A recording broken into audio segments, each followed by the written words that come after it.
Hello, folks. Automatic here for Automatic Games, hoping the stream finds you well. I'm doing well. This is gonna be kind of a one-off, right? I suppose I've had a handful of games like that where I'm just like, yeah, I'll stream it. This is something I'm playing. You know, it's funny, Starfield became one of those. No, I'll play plenty more of that, but I've only streamed it once. But yeah, Ultimate General Gettysburg. And the thing is, I don't even think it's not a very stream-friendly game. Hey Diz, how you doing, man? Compared to the music, is my audio okay? Or should I be screaming to get louder than this soundtrack? Because in my ears it's loud. Out of that ending with the crocodile, man, I hate YouTube. I'll tell you why. Because that heart, I can read your comment. I can read every word except for... okay, yeah. Otto, that ending with... okay, with the crocodile song. See you later, alligator. Yeah, that's my outro for that. The only trouble is sometimes I don't end on the alligator or crocodile. It's like, you know, if I'm some little bird, it still works. You can still see you later, alligator, but you know what I mean. So yeah, this is not going to be a very stream friendly game, right? Because like everything's little on the screen, the troops and whatnot, but I'll try to talk through it. And you know, hell, I was a Civil War reenactor, so I will probably be discussing it. In fact, you know, I have this inclination that maybe I play it. I'm gonna switch back and forth. I'm gonna do day one. I'm gonna switch back and forth. Maybe I'll play it based on, like, I'll switch sides. Whichever would be more effective in basically doing what they did that day. And I don't necessarily think the AI will play ball exactly. Its starting positions will be, you know, pretty much how they started at the beginning of those days, or at the beginning of those scenarios. But whether they'll go along with what those commanders actually did, they'll loosely do it, but not to a T. But in other words, so I guess, because I've already played this, and like I'll get to a part and be like, well, I know what they really did, but I'm going to try this. Some of them are glaring, man, and I'd go on forever trying to explain why, but it's like, you know, when historians are like, he should have done this, well, then I did that in the playthrough, right? And so now I've played through it, and I'm kind of like, I want to go back and, I don't know, kind of try to recreate the battle, in a way. It is not a shooter, it's a strategy game. I mean, I don't expect any viewers for this, to be honest. Yes, that one kills it. Nice. Yeah, I have fun with it. The intro to those streams, too. I don't know if you've ever seen the intro. I like it as well. I'm sort of proud of it. It's not breathtaking, for sure, but it's got some claymation in it. You know, I took some of the footage from like an old documentary, and it's so like they were being serious in the documentary, but looking at it, you're thinking like, this is like a 1985 MTV video, you know, by Phil Collins. You know, it's just what a baked mind needs. Some frickin' strategy. Right? Well, that's where I'm coming from too, so makes sense. Makes sense. How you doing, Casper? And how you doing, Diz? Did I even ask how you're doing? Other than just now. Okay, well, I guess we'll get rid of this screen.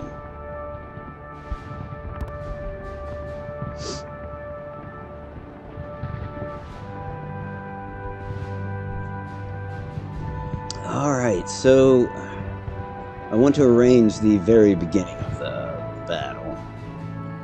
And in doing so, I think we would be the Federals. Because, yeah, it just makes more sense for me to try to replicate what the United States did that day. Because the Confederates will do what they do. They're on the offensive. God, I don't know where to start, because, like, even though I feel like this game kind of assumes that you know why they're fighting this battle and all that. Now, I don't know if that's totally true. Let's see what they say, anyways. This is, I guess, from the perspective of Brigadier General John Buford. He's a cavalry commander. He's like salt of the earth, so he's not like a cavalier like Custer or Jeb Stuart. Like, Buford is like, you know what I'm saying? He's drinking whiskey and smoking cigarettes, chain smoking at the bar, right? Like, his uniform is not very fancy. Anyways, they have him saying, "Gentlemen, the scouts spotted rebel elements heading to Gettysburg from the northwest yesterday. I'm afraid that the whole rebel army will soon converge on this area." So, okay, I'm going to summarize because it's stupid trying to read that. Right on, Diz. Essentially, the funny thing is, so Buford, he's leading a cavalry division north in pursuit of Lee's army. Lee started an invasion of the North, and he's taken 75,000 men with him. 3 different corps of the Army of Northern Virginia. He strikes through Maryland. He's getting into Pennsylvania. The Federal Army is still south where the last battle was, right? And it takes them a while to get moving. In fact, there's a change in command. And George Meade takes command and puts a fire under the Army of the Potomac and gets it moving north in pursuit of Lee to stop this invasion.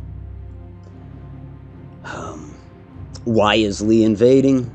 There's a few things on his mind.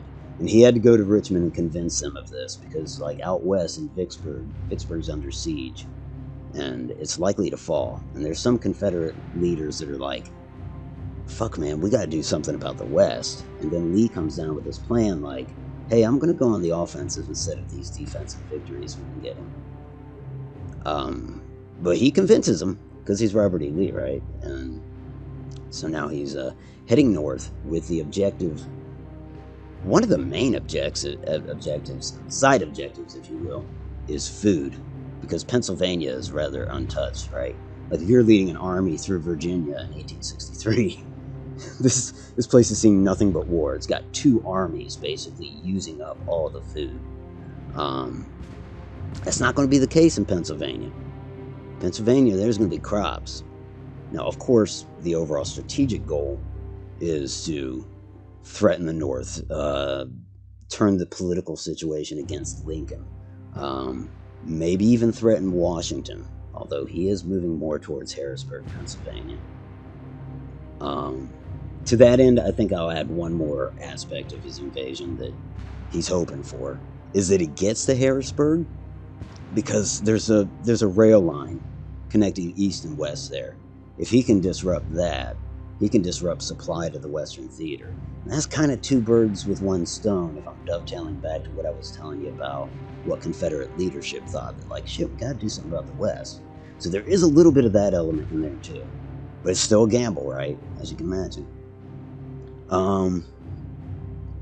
See, I get it. I'm gonna be rambling all night with that stuff. Lee invaded for the beer. And Pennsylvania's got weird laws with their beer. How you doing, Quicksmoke? Good to see you, man. Denise, how are you? Good to see you. Rob, good to see you. How are you? Everybody's gonna have to tell me how they're doing. Mr. Odd Noble. How is the Mr. Odd Noble? See, I had to phrase it differently. So that's kind of why I think I've hit some of the main highlights of why he's headed north. Like I said, about 75,000 men. give or take. Depends on who you ask, I suppose. Um, the Army of the Potomac, that's the Federal Army. George Meade is just taking command. He's new. 3 days in command before this battle starts. All he knows is he's got to get north. And so Buford, going back to Buford, who we're going to be playing here, he's the lead cavalry element, I think, of the left flank. And when he gets into Gettysburg, he quickly understands that he's got rebels to the north of him. He's got rebels to the west of him. And he rides into Gettysburg on, would it be June 30th, the day preceding the 1st? He rides in then, and a Confederate column is heading from the west towards Gettysburg. The Confederate column stops. In fact, one guy gets up in the cupola atop of the seminary, and he has a little telescope, and so he's looking at the Confederates, because Gettysburg has already been seen. They've already seen Confederates on 2 occasions. I mean, they came in, they rounded up the blacks, they did some looting. The second time they came in under Ewell, he made demands of the town that they couldn't fulfill.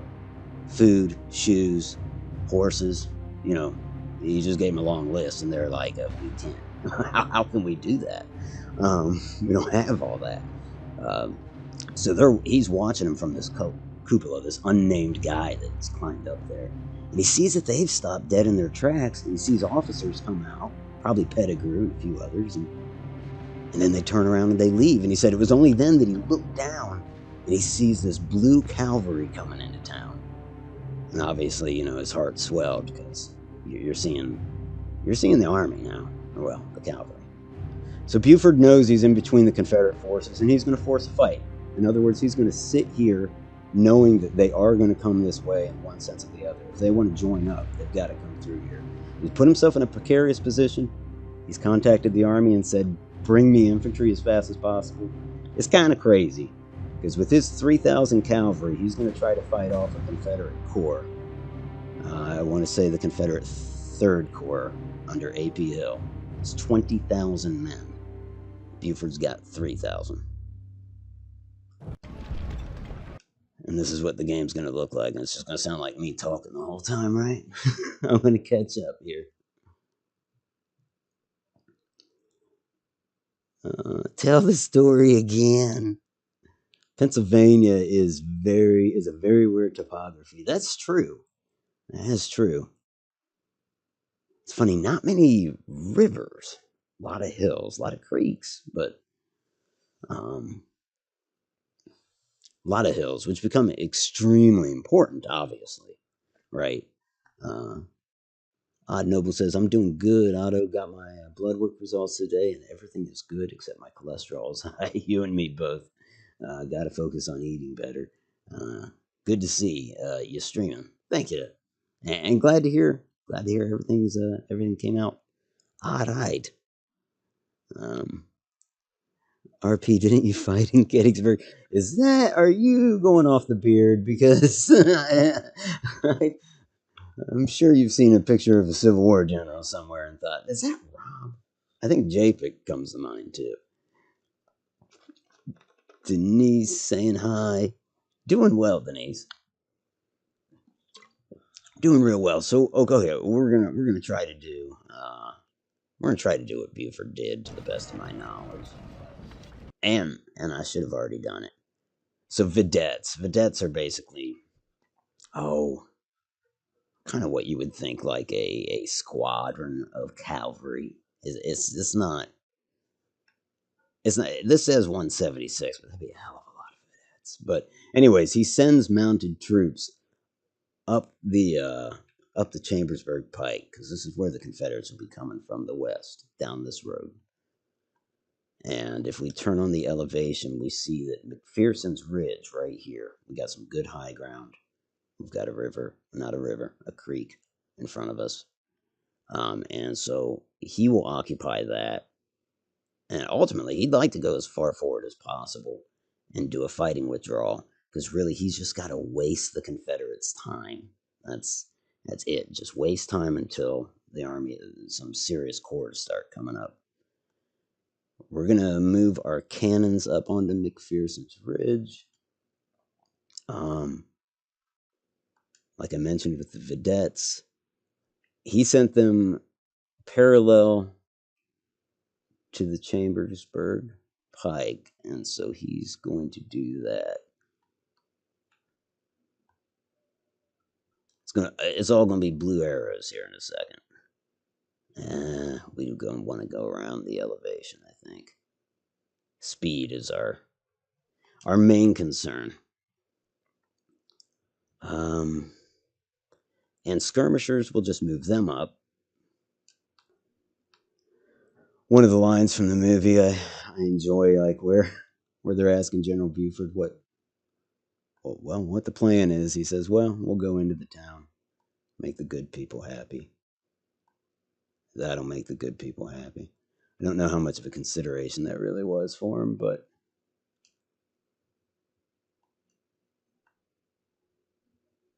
okay.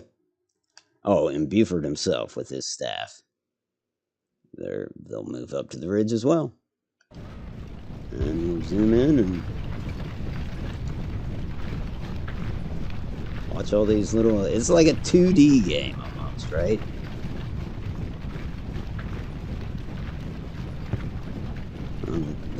The vedettes will make first contact. He's got Colonel Gamble and Colonel Devon with him, or his subordinates' names. Devon's on the right flanks. All right, so here comes some Confederate skirmishers under command of, he's a division commander, Heath is. But yeah, there's somebody's skirmishers under Heath. And so Harry Heath, like I mentioned, as they creep up on Gettysburg the night before, they're like, oh shit, there's militia up there in Gettysburg. There's definitely mounted armed people. And so here we are early the next morning, and it's weird to me that Pettigrew's division didn't come back, because they're the ones that started heading towards Gettysburg, and we're like, oh hell, there's people there. Let's come back tomorrow. And then the next day, it's like everybody but Pettigrew shows up. I mean, Pettigrew does eventually. All right, so we're gonna open fire. These are skirmishers, and when a lot of people think of the Civil War, I don't think they think of skirmishers. They think of Napoleonic warfare, which was definitely a facet of it, but if you weren't using skirmishers and somewhat modern day fighting, you weren't fighting the Civil War. Like, so much of it was fought with skirmishers. Which is to say, taking a modicum of cover, kneeling, laying down, all the stuff you'd kind of think like instinctually you want to do. I don't know if you'd rather be a skirmisher or if you'd rather be in a solid line, and that just depends on what day of the week it is for you. But I don't know. I think we'd probably have this false safety in numbers and want to be in the line, right? Lost so much weight, I had to buy all new clothes, took bigger ones to consignment. That is a good problem, though, isn't it? I cannot confirm or deny that I was in Gettysburg at the Devil's Den, atop the largest rock, with staff in hand. No, I added that last part.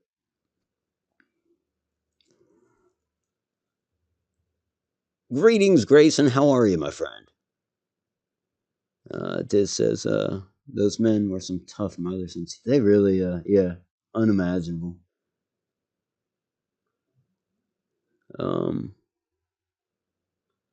Grayson says, I have it on incredible authority that a thumbs up on the stream will give Chuck Norris a smile. Make the Chuck happy and smash that thumbs up. You don't want to see the Chuck unhappy, do you? Wow, the undertones there. A year ago it was 212, now I'm 160, maybe. Wow, nice. Well, congratulations, that's great. Careful where you put that thumb. If it doesn't make Chuck smile, then you don't want to find out what Chuck does. We go to Denise. 42 pounds over. How about everybody? Am I the only one gaining weight? Shit. Grayson is right. You definitely don't want to piss off Chuck. This is odd. No. When the boogeyman goes to sleep at night, he checks his closet for Chuck Norris.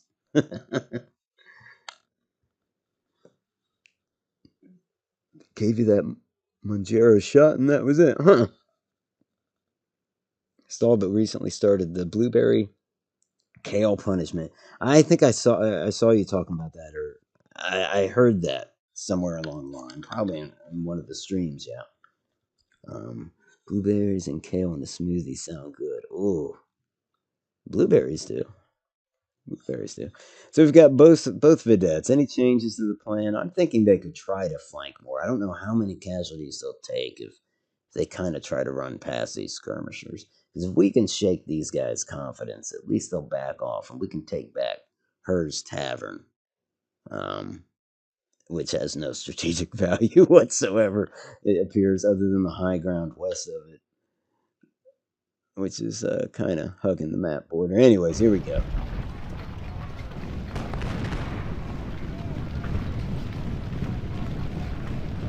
Well, they're turning their line, and if we do this right, I'm going to order Gamble forward up the road with his skirmishers, and he'll hit these when they make their turn. Yeah, they just stopped their turn. Like, now we'll have the vedettes hit again, and they're going to be in a world of hurt, especially hell. Once Captain Tidball here unlimbers his artillery, I think it'll be the devil to pay.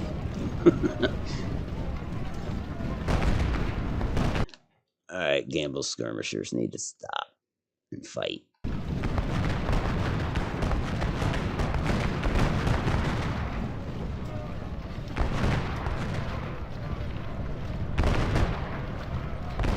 I gotta hand it to them. They came right up on us.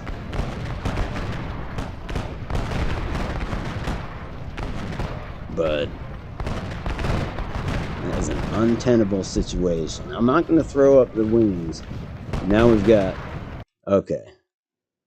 It's 3rd Corps Command. I don't know if A.P. Hill was on the field already. That would be Harry Heath, I would think.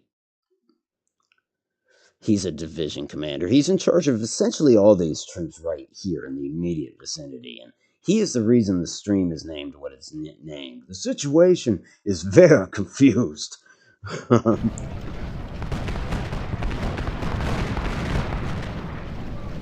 They appear to be charging the cavalry, which we're going to show them that that's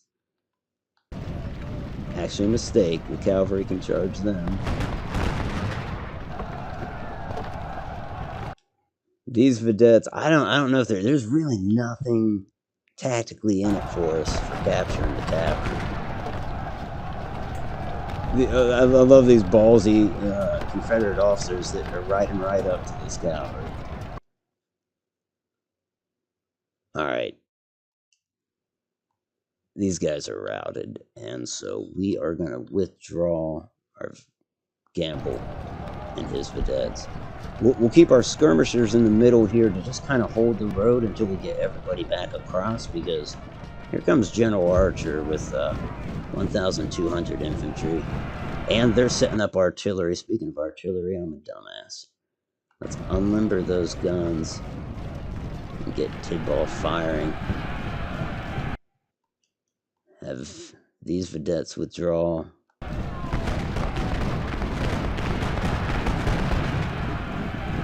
Yeah, that was some casualties. It's, and our skirmishers should wait for the cavalry to pass. Shit. And General Davis just showed up with 2,200 men. Both of those guys subordinate to General Heath. I also don't like that these skirmishers are seemingly retreating south, because we've got a wide open flank.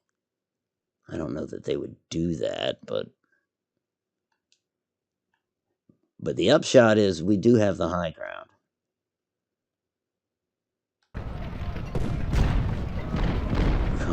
get back there. Back across the creek. The crick. Alright. Captain Tidball's men are loading their artillery pieces. If we can just lay into Archer. A few adjustments here. I want Gamble's skirmishers to turn to face the enemy. These guys will kind of face out to that field as well. I think Devon's skirmishers are fine. The way they're facing, kind of, I don't know if you'd call that enfilading fire or not, but it's flirting with it, right? Alright. Blueberry kale. It's two different things that shouldn't be married. Yes. I hope it tastes more blueberry than kale. Rob would be able to tell you. Blueberry, kale, and kefir? And a reefer? Smoothies to aid visceral fat. It tastes about like you'd imagine. Okay. They say to eat MCT oil too, but every time I eat it gives me debilitating heartburn. Like the taste of healthy, weird stuff like that. That's not a bad thing. Someone's got to eat it. It tastes best in stir fry. Denise says maybe she should try kale again. Recall not liking it before. I didn't like the texture, really. Alright, so Archer's coming up. He's supported by Davis, who has a lot more men. But see, now here's the thing. They've got these little stars by their name. I don't know. I know I'm only streaming at 720, and it is a strategy game. But Archer's men these are veterans. Davis, not at all. I don't know how that would translate in the real battle. I don't know if that's the case, but game mechanics wise, that's what's happening. Oh, and we're going to have everybody dig in. Now, the nice thing was, yes, Buford was highly outnumbered, but his troops were mainly armed with carbines. And a lot of them were breech loading. And even that is going to increase your rate of fire, right? But then he also had some repeating rifles. So his whole plan, and in reality, I can't do it in this game, but he took this artillery and he put 2 cannons way up north, 2 cannons way down south, 2 cannons here, and they all opened up on him. And so when he did open up, he was intentionally trying to give them the fear that there were 3 different batteries, if that makes sense. And the rate of fire that his troops could put out also lended to this belief that, like, perhaps General Archer and General Davis and General Heath, for that matter, thought there must be a lot of people in there. I mean, and clearly they've got artillery. They were expecting militia. They were expecting armed townsfolk.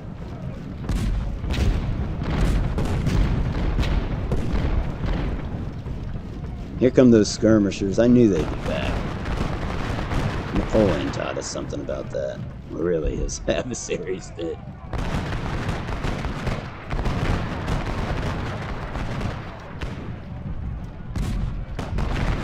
But you know what? It's good. It's good. Skirmishers can't take the heat. They're trying to drift to the flank. But that's okay. We've got those vedettes, right? Let's use those. We'll have them swing down around the hill. No. Suffice to say, though, try to bolster our left flank.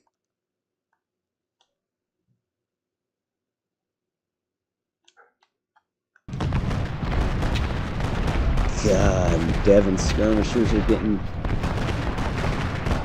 they're kind of in a nasty position. You know, you might say, like, hey, well, why don't you turn them? Why don't you turn the line? But here's the problem. They're already in the process of digging in, which should mitigate some of their casualties. But to pull themselves out of any breastworks that they've made and then try to turn the line in the face of the enemy, I feel like that'd be a desperate move, and you'd see those casualties increase, I would imagine. So I ask speculation, but I hope you get my reasoning there. Um, I don't like that. I don't like that battery there, but I don't know that there's much we can do about it. All we're doing is waiting for that infantry, and it is not here. Buford sent off messages to obviously General Meade, but the closest one is General Reynolds in command of the First Corps. Reynolds is an interesting character. He was actually offered command of the Army of the Potomac and he turned it down. He's not the only one that has had to turn down the position, but West Pointer, impeccable tactician,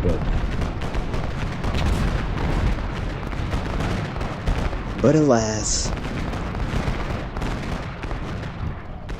Okay, so the vedettes are kind of sparring with these skirmishers now. And that's fine, I think, right? Have that little side fight. I don't think it'll get out of control, provided they stay on them. I don't know what kind of casualties they'll take, but I feel like it's something I can pay less attention to.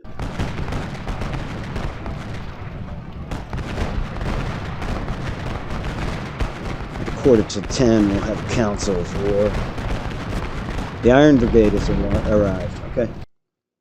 40 minutes into the battle. And here comes General Cutler, First Corps officers, so that'd be General Reynolds. And here comes the Iron Brigade. Iron Brigade was obviously, as you can tell from the name, it was one of those kind of badass brigades. Let's see. Put a little. I might cook kale. Taste of the raw kind. It was in a salad. Oh. Rob says I put a little in my salads too, but I have to plan on Caesar or blue cheese dressing if I do to mute the flavor. That's very wise. Vinaigrette doesn't cut it down enough for me. All right. Yeah, I am still worried about our right flank because you got Davis sitting here. I mean, he's on his high horse behind his troops because he's still got over 2,000 men. And Devin, last check, he had 600 and some. He's already down to 500. It's not good. I do not know. Do not know what we can do other than sit here and try to just take it.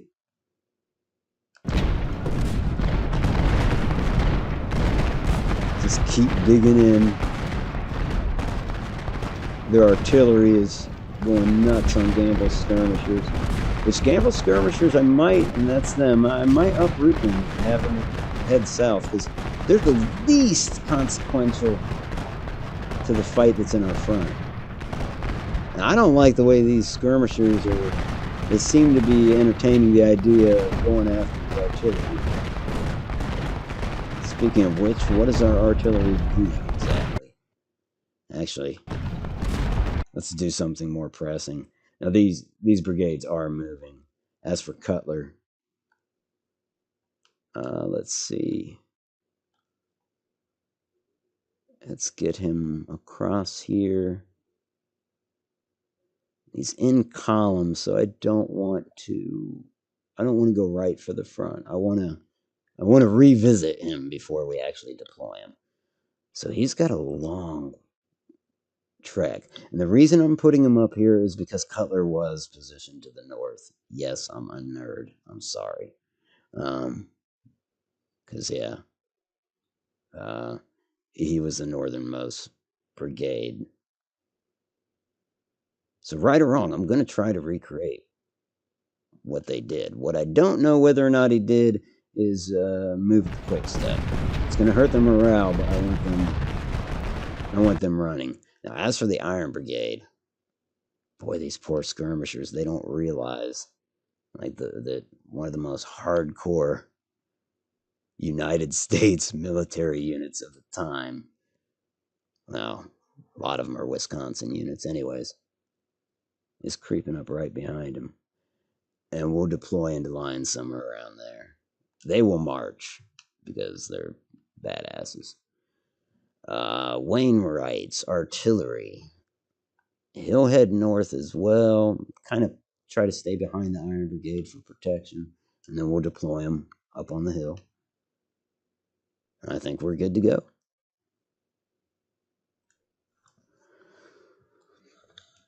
Olive oil and balsamic vinegar is my favorite dressing, says Odd.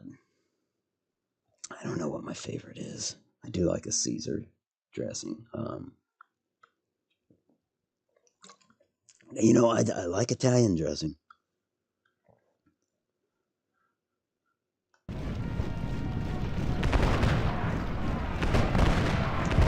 Devon's breaking. Our right flank just collapsed. Let's get Buford to try to yell at him. I think our whole line's about to collapse. Alright, Devon, can I command you? Now, I'd be a fool to turn him around and put him right back into the fighting. But the elevation tells me that he's behind the crest of a hill. His troops are safe, and I believe that will help their morale. So we let their morale climb up, and then, I don't know. Suffice to say, if the cannons are threatened, Devon's got to get in front of them. So that's basically what I'm keeping in my back pocket. Now I'm waiting for our center to fall, and man, but we have held them. I just hope we're not just a second too late, right? Iron Brigade's already deployed into a line of battle. Okay. Well, let's see what happens. Devon's men have gotten themselves together at the McPherson farm, and Davis is flat out charging at this point. So, we have no choice. Devon's demoralized men need to get back up there, but, maybe just on the high ground. Other than that, I don't think I need elevation. No. Gamble, this is going to be bad.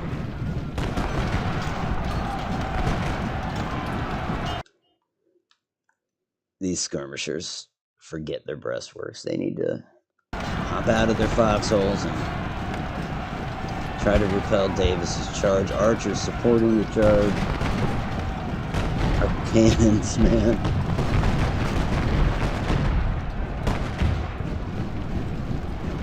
Wow, Gamble's skirmishers at our center. There's not many of them left, but they are staying. They're not running.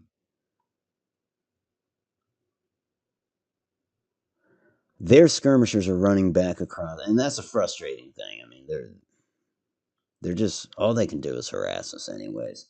Truth is, Iron Brigade's got to go with the quick step now. This is and not a good situation. I don't like that little adjustment there.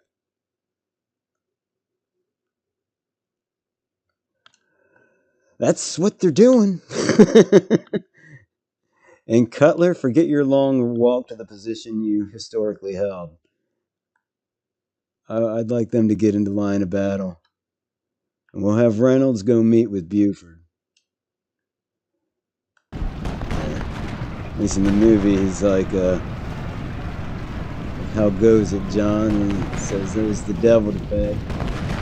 Can you hold? And he says, I reckon, but I don't think the missy's holding. Yep, our artillery's about to get hit.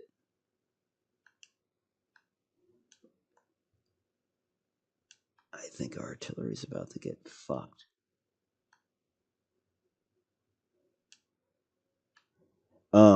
In Ultimate General, the Civil War, you can kind of micromanage your artillery. I have no doubt that Tidball has turned to canister shot, which is, the artillery of the time. You, by and large, got your three main types of shot. One of them's going to be solid, which is great long range, right? Then, explosive. But the other one is canister, which is a lot like a shotgun, like birdshot or whatever. Bigger pieces though. Fire, fire, fire, fire. They're not gonna fire in time. The cannons, that is. I'm gonna have these guys charge, even though they're demoralized. I mean, we just can't have the gunners taking the brunt of this charge. Okay, Cutler's men are in line. I hesitated too long with him. He'll be judged by generations to come. Iron Brigade is still on a good course. Cutler's the first one into battle, it appears.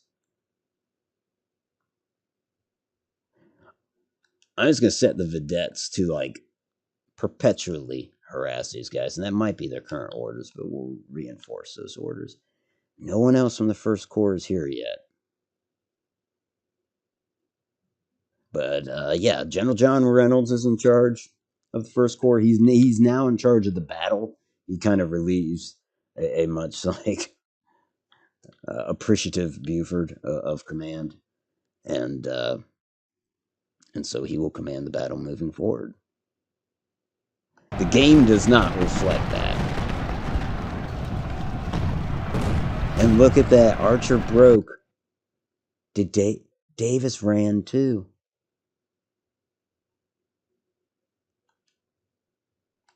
Okay, we're going to have our skirmishers hold their ground. Or at least hold those front lines until the infantry gets there.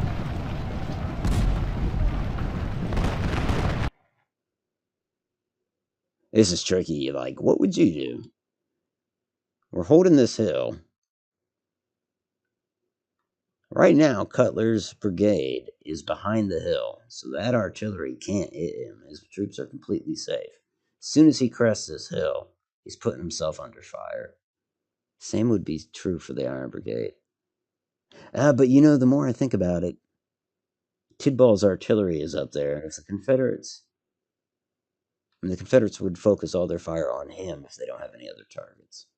So no, I suppose you do send your brigades in anyways.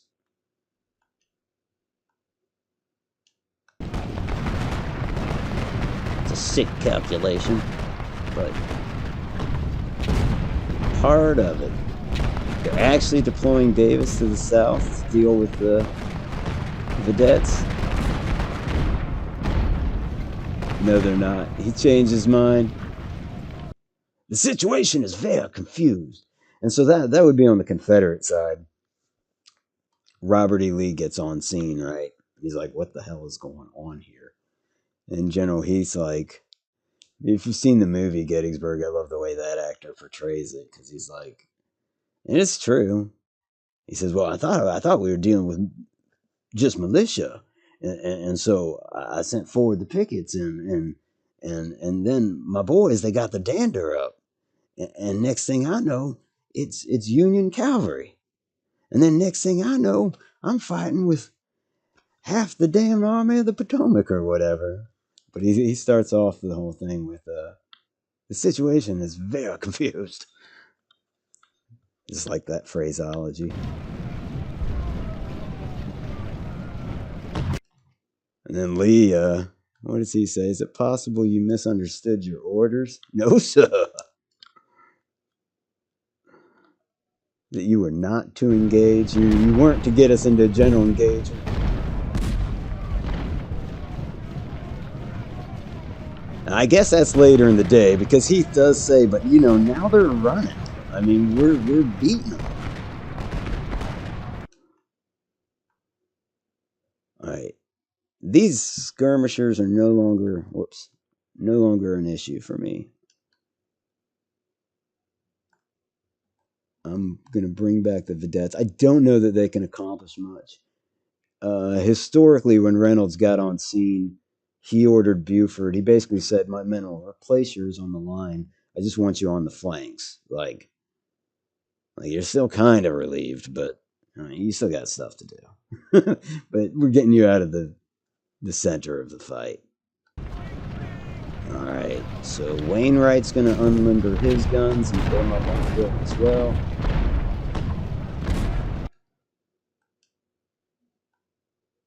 I also enjoy in the movie Gettysburg, and I don't know if he really said it or not, but the Federals kind of know that Harry Heath doesn't realize what he's up against, and Reynolds kind of says, "Well, let's go surprise Harry Heath," and I'm feeling that now because Davis and Archer are coming back. Like they're thinking one more push, we'll knock those cavalrymen off that hill. They're going to come back and they're going to kind of. I think they're going to poop a little sea-sesh poop.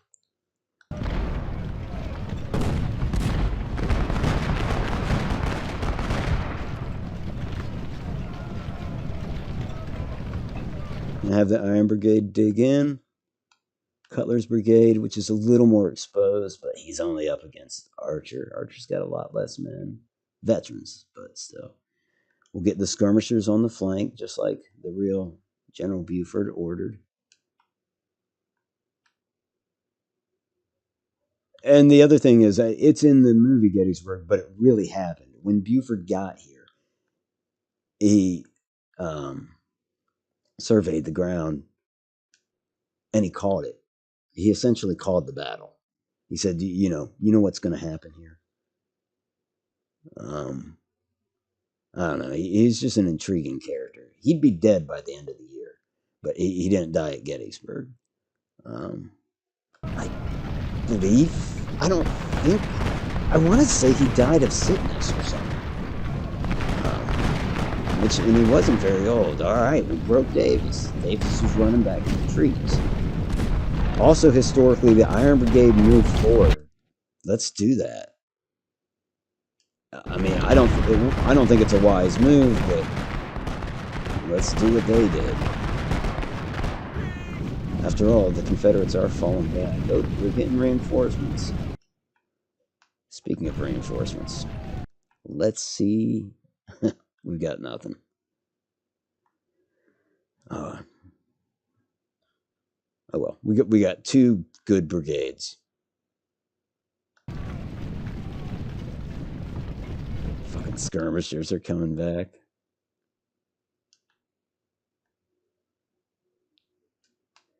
Go get them, vedettes. Iron Brigade is crossing the creek, heading toward, yes, the Her Tavern in the woods. I believe this will be called Reynolds Woods, because about this time in the battle, somewhere around there, John Reynolds is killed. He's shot off his horse and he's dead. So all that good vibes of him showing up and saying, "Let's surprise Harry Heath, shall we?" And then he dies. Really kind of screws things up. That doesn't put Buford back in command. That's not how it works, right? Reynolds second in command. I'm having a brain fart. I'll think of it.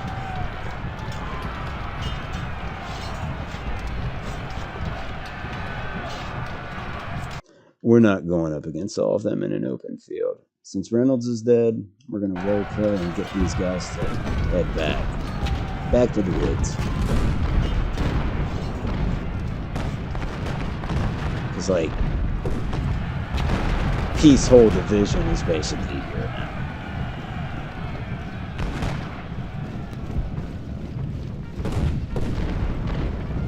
And we need to not only get into the woods, but start entrenching again, which is a process, obviously. So we will fortify.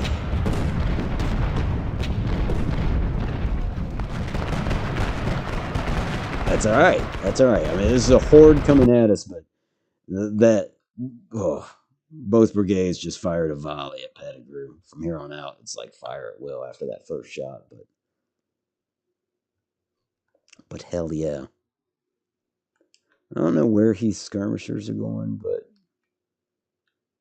I should have kept the cavalry committed to them, because they're going to try to. I bet they're going to go try to sack the Lutheran seminary, which Buford actually used as a headquarters. It's got a little cupola up on top of it that I referenced earlier with a great view.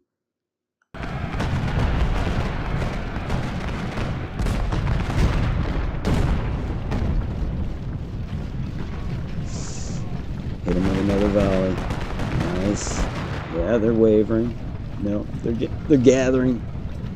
They're dressing their lines so they can fire back. Brock and Brow coming up right alongside Pettigrew. These troops haven't seen any action yet. Now they have. Nice. You can see that they're shifting to the left. Pettigrew's done for now. He's gonna go get some air. And Brock and Brow's getting it handed to him. This is working out.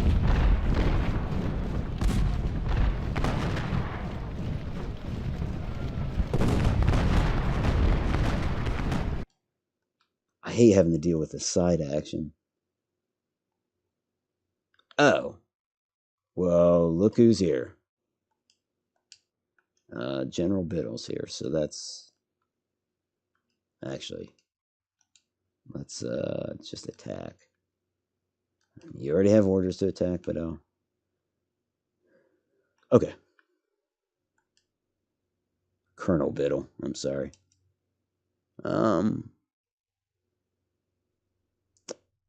Where was Biddle? He was to the south. And that's fine. That's about how they have him lined up.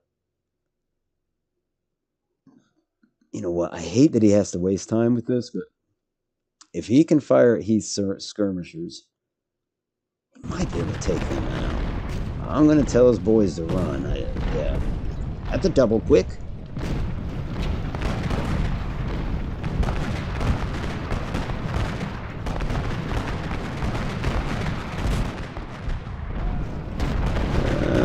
The rebels are extending their line to our left. That's not great. I do have these skirmishers here. We can put them on our left. Yeah, they'll hold everybody back. Actually, I shouldn't joke about that because they did, both in this game and in reality. I mean, they might well hold those guys back. All right, Biddle. Apparently, Biddle's gotten one volley on the skirmishers or something because they've got quite a few less men. They almost lost 20 men there.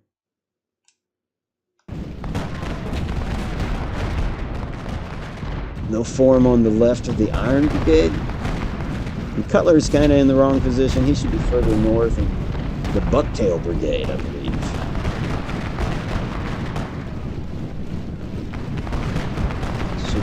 Should be coming up. There they are. Yeah, I just want you to take Cutler's place and we'll shift him to the right. So we've just doubled our line. That's great.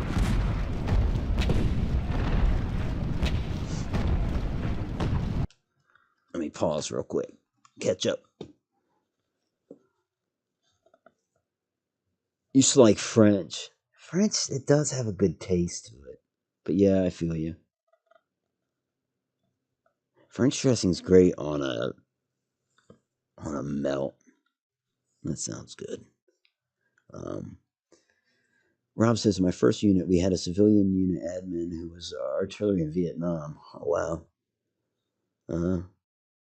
He said the scariest thing they ever did was drop their guns to the frames, fire a canister to clear the perimeter. Damn.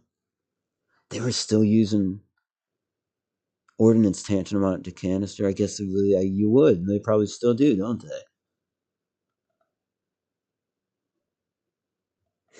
The Jackson question,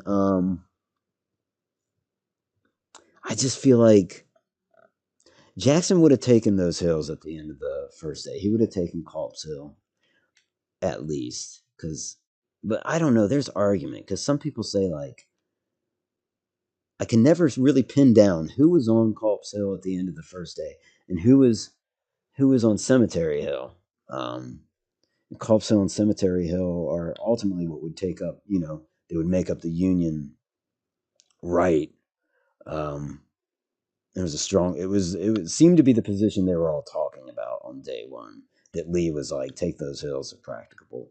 I feel like Jackson would have done it, and he would have done it kind of on his own. but I don't know how it would have changed the whole outcome. You know what I'm saying? But just on that first day, the fact that the United States was trying to get everything.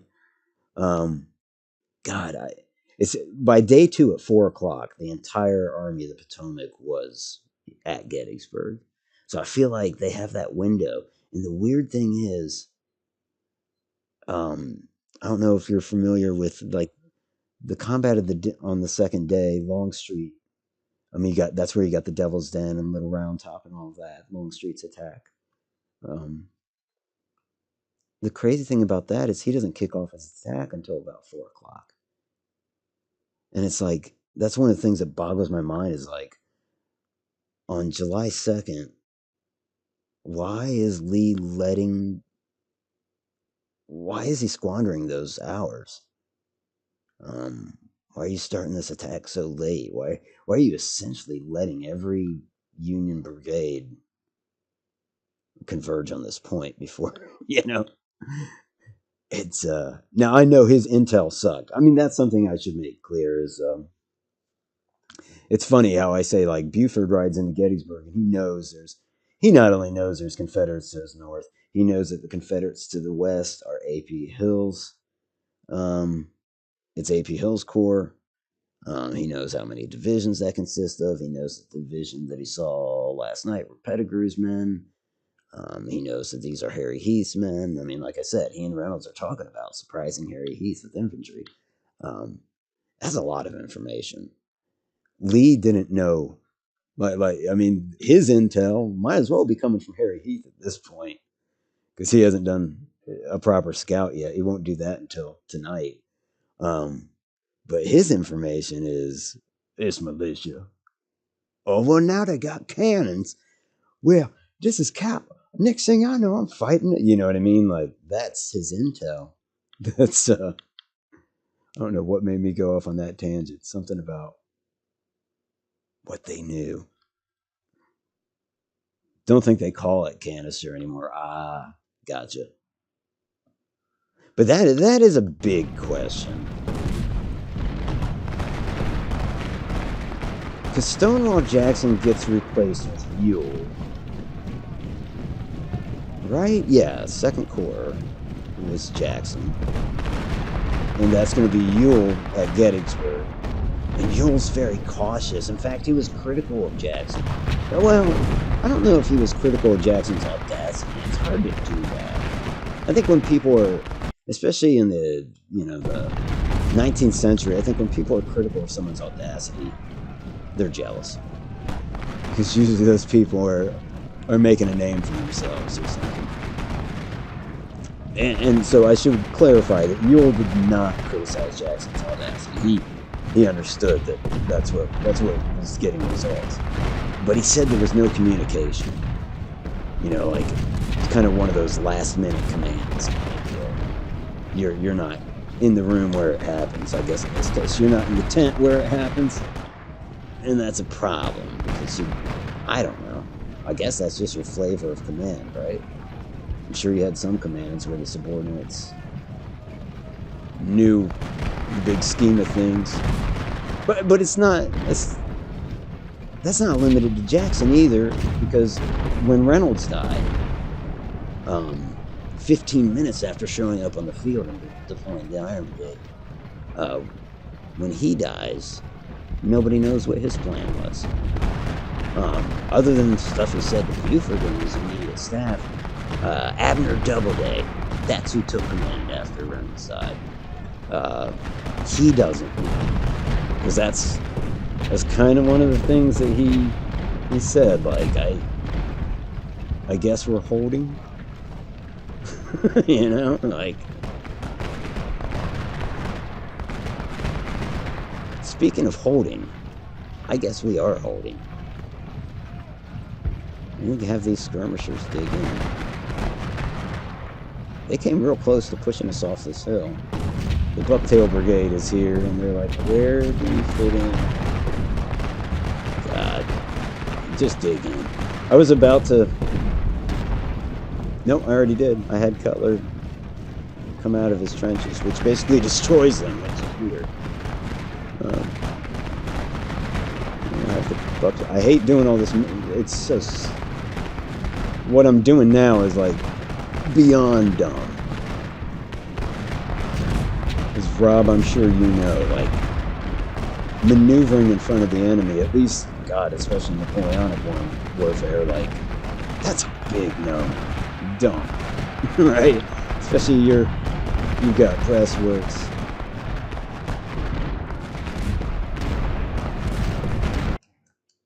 I think that's part of the argument for why this day ended up like it did. Certainly not there with this scenario yet, but the skirmishers are about to get hit. To unfortify. Nope, too late, Otto. Nope, yep, they're routed.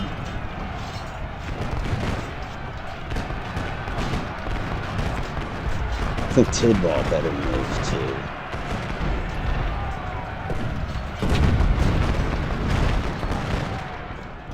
Can Cutler deal with Lane? I don't think he should among them. This is what we'll do. Oh, this is going to be devastating for them. We'll have Tidball open up at the back of their line. This thought just crossed my mind. What's worse, getting hit by 19th century artillery from the front or from the rear? Why is the rear worse? Like, not in a tactical sense, but psychologically. I don't like the idea of... At the same time, I don't know. It's interesting. You need balls the size of church bells to maneuver in front of a standing gun line. Yeah, that... I thought Abner Doubleday said, play ball. He does get credit for that, doesn't he? I don't know if that's valid. I don't think it is, right? But doesn't he get credit for inventing baseball or something? Don't get me wrong. I think he had something to do with it, but I've never really looked into it. And I know I've heard people joke like, oh yeah, guy that said he invented baseball. Yeah, that's actually one officer I should take time to learn a little more about. Especially, I mean, the responsibility thrust upon him here when Reynolds, the veritable sweetheart of the Federal Army, is cut down so quick. Cutler, you better dig in.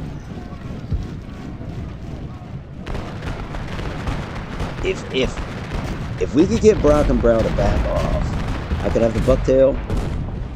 Yes, we're gonna pause. We've got an idea. I want to brush these brigades out from in front of us. I think the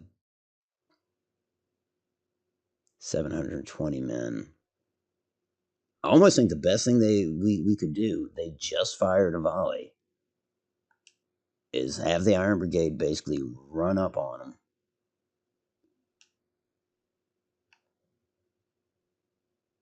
Form up and fire a volley at point blank.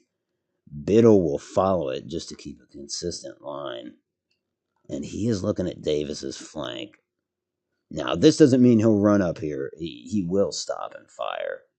I think if unchecked, he might. Davis has got the support of an officer behind him. Speaking of which, I should do something like that. Reynolds is dead, even though the game won't reflect that. But so we'll have Doubleday. Yeah, we'll have him come down here and kind of manage this attack. And we'll bring out the skirmishers a little bit too. Why not? Oh no, we'll see what happens with that. Bucktail's just they're gonna hold until that's in motion. Alright, here goes the Iron Brigade running across the water. Rockenbrow hasn't. Oh, here comes the volley. Oh, we got ours off first. That was great. That was great. No. Turn your line just like that. And stop running. And dig in. I knew it. I knew Davis would break. He's been getting his teeth kicked in this whole time. Biddle's not even in command of, like... This isn't a very potent brigade, game-wise. Davis outnumbers him, but he's like, oh shit. Uh-oh. But Pettigrew's on his way up. Has he entered the fight yet? I feel like I saw his name earlier, but I don't know if he... Those might be fresh troops. I like where Cutler is. I mean, yeah, we got a gap there, but I like his, his alignment there. We'll keep that in case Lane is foolish enough to do this. If Lane's smart, he'll just try to take Cutler alone. And my whole plan with pushing these guys back was to turn the Bucktail Brigade to help against Lane, but Lane has since withdrawn.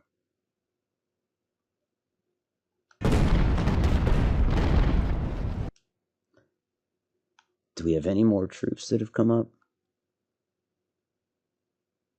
No.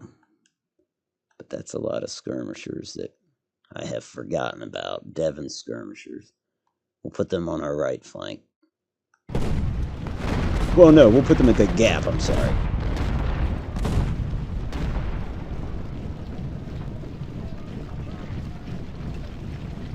Hey, Easy, how you doing, man? I'm gonna pause and catch up here in a jiffy. We're hanging in there, they are stacking artillery. How many are... Oh, they have 3 different detachments. They've got more guns than we do. Biddle dig in. Let's get the vedettes hitting their flanks.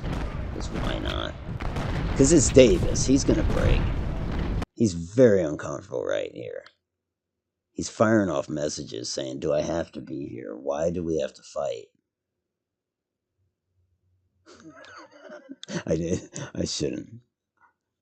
He wasn't saying that. He was probably commenting. But he's running, so,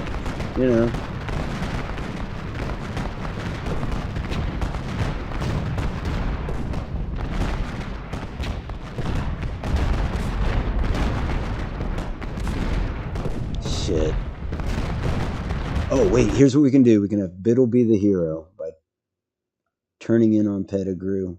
So we've got 2 of our brigades against his. The Iron Brigade is not entrenched right now, so they can do that. We got cannons. Hopefully, I want our batteries focused on Pettigrew. I'd like him to be hitting those enemy batteries, but right now, I think Pettigrew is hamming it up enough that we need to deal with him. Let's get Doubleday up there by the Iron Brigade to support them. Is he charging? The Iron Brigade's falling back.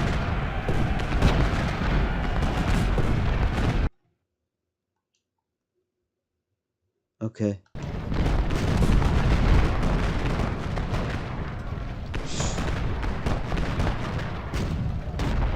That's, yeah, you guys can stop firing now. I think we done messed him up.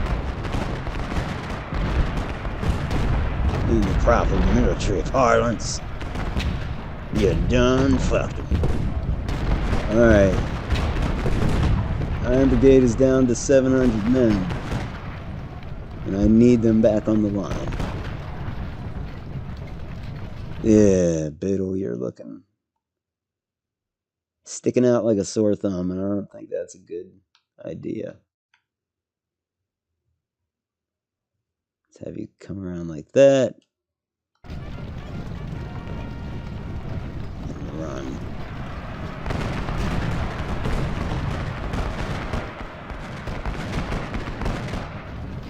Guys, you're not gonna have a running battle with infantry.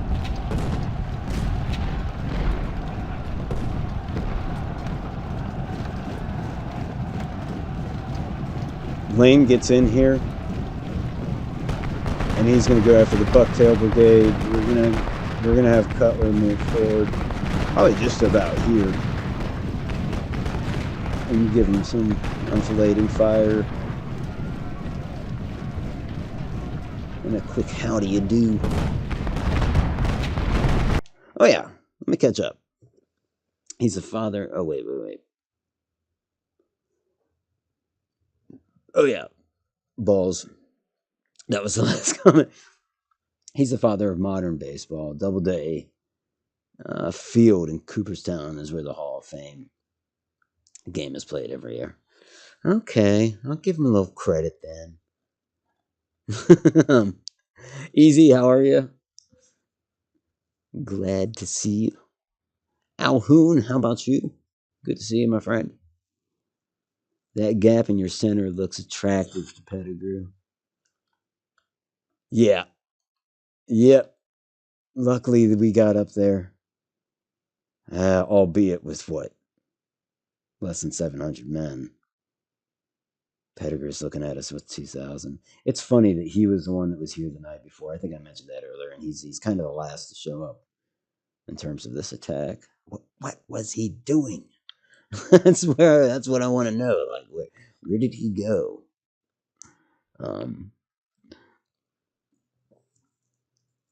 Man, how does Davis put on his breeches with those petticoats in the way? Yeah.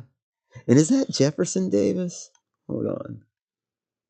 No, Jefferson Davis was he was a federal officer, wasn't he? Yes, he was. I was gonna say if that was Jefferson Davis, he should be fired just because the president should be like, yeah, you've got my name. I can't have you doing that. Wonder if he's any relation to the quote-unquote Confederate president. Oh, he was the president of the Confederacy. Yeah. I can't deny that.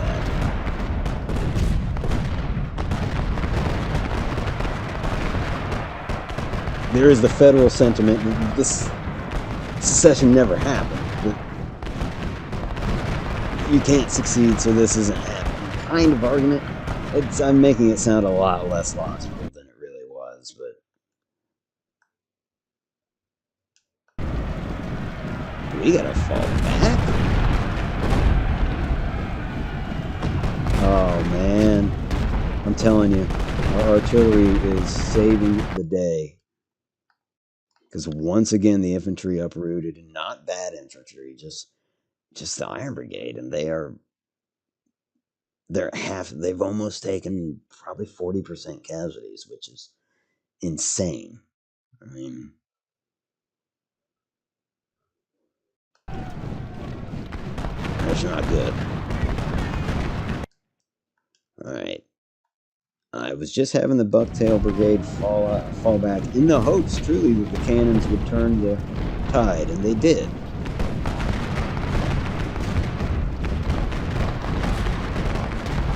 No one wants to fight. The Bucktail Brigade wants out. I think they just don't want to be under those guns anymore. All right, we're going to take Tidball. I'm going to move him here, but I am going to give him support before he gets there. The Iron Brigade's going to swing. Oh, hell. Iron Brigade will retake its position. I saw these Confederates, and I'm like, yeah, I don't know about putting artillery there, but that's Davis.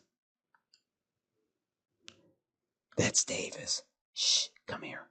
It's free real estate. See where Davis is standing? It's free real estate. Oh, do you want to move supply wagons there? You can. He'll run. And he's running. All right. I think Biddle just looked in his direction. Somehow Colonel Biddle's become some kind of badass.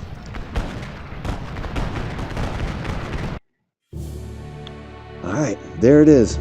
We held McPherson's Ridge anyways. Nice. Water Draco, you're going full throttle in the midst of battle. Hence my bad attention span. At least with this I can pause it though. I just need to do that more often. Right up and ask those cannons. Where's Audie? He could win this on his own. He's gonna make a scene on day 3, right? I know he's involved in action on day 2. Rob's referring to Custer. When Meade's put in charge,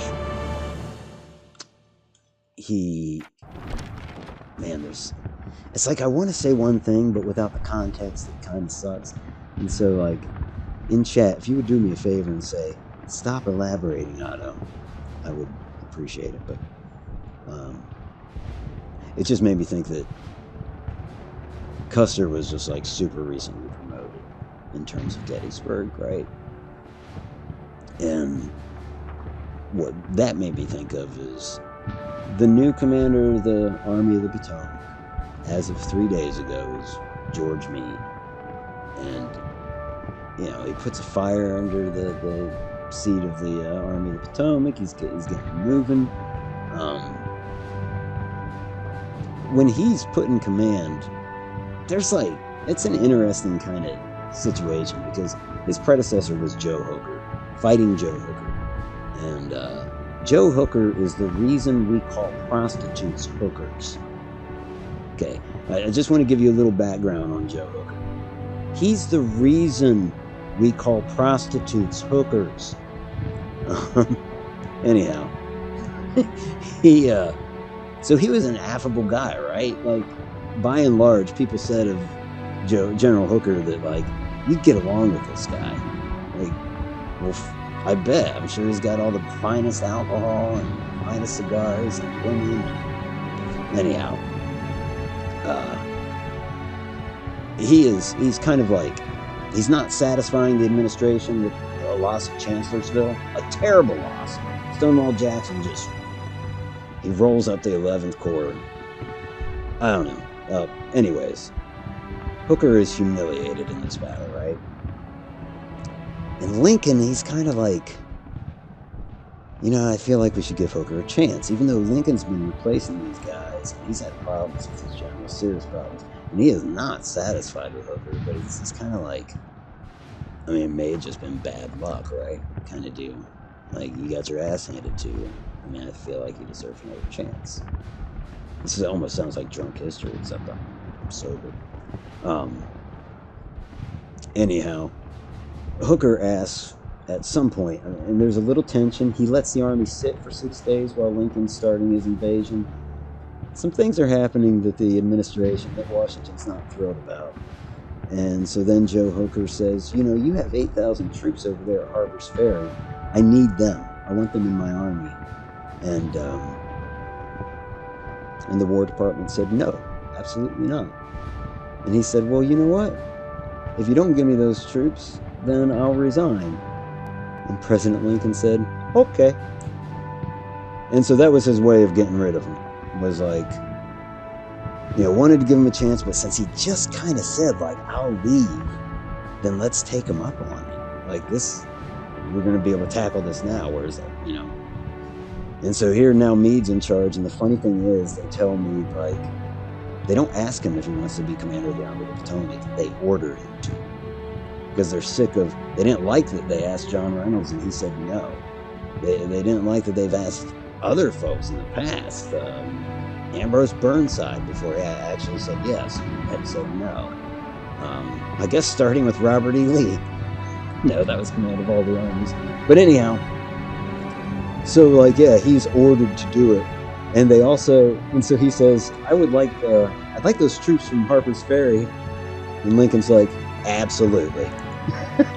And he also, like, another thing Hooker couldn't quite do, Meade's like, they basically tell Meade, like, you can You can promote, fire, you can change the ranks however you want. You can have those troops. You can basically have everything. Like, they started him off on very good terms. And again, they ordered him to, and there's a few reasons. Like, they obviously had faith in him, but also he was a Pennsylvanian. And I feel like that had something to do with it. I don't know. But a good commander, Meade, for many years overshadowed,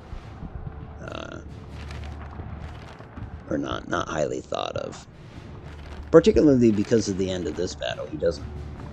Well, Washington basically says you didn't go after Lee after you beat him. But that's a very complicated request from politicians that weren't there.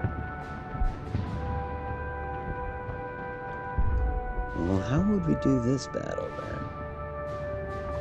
This is the 11th Corps that I just mentioned in terms of Chancellorsville. Now what time are we at? 1 hour and 20 minutes, man. Meow. Pretty cool. Yeah, like I said, man, I know I'm gonna rant over this. One of my favorite subjects.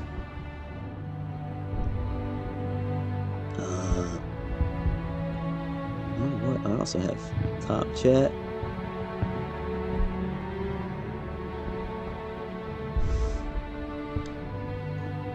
Rob says, I don't think the Union Army was in any condition to chase Lee after Gettysburg. The morale was there, but not the logistics. Yeah, that's a... And also, the day after, when Lee escaped, he did so under torrential rains, which would have been the battle ended on the 3rd. This would be the 4th, I think. If I'm mistaken, then it was the 5th. But that also adds to it.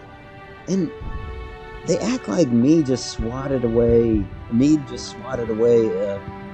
inferior force. You know, that now you can go crush. But it wasn't exactly like that. The Army of the Potomac took serious casualties. You know, I think it's easy for Lincoln and the politicians to, I mean, especially with what they've seen. They've seen McClellan sit on his hands. You know what I mean? They've seen cautious commanders blow it. Legitimately. But, so I guess I'm giving them a little credit there that they have, what would you call that, precedence. A reason to suspect that, like, oh, you could have done it. You didn't. But, yeah, I think he was unfairly criticized. He also had some drama with subordinates. That was particularly one, but now they have Otto. Unfortunately for them, Otto's going to just try to recreate what they did. Which means this battle, I am going to blow it. Because we are supposed to lose this battle. Right? Because, yeah, I'll play as the United States again. The Confederate States are just going to...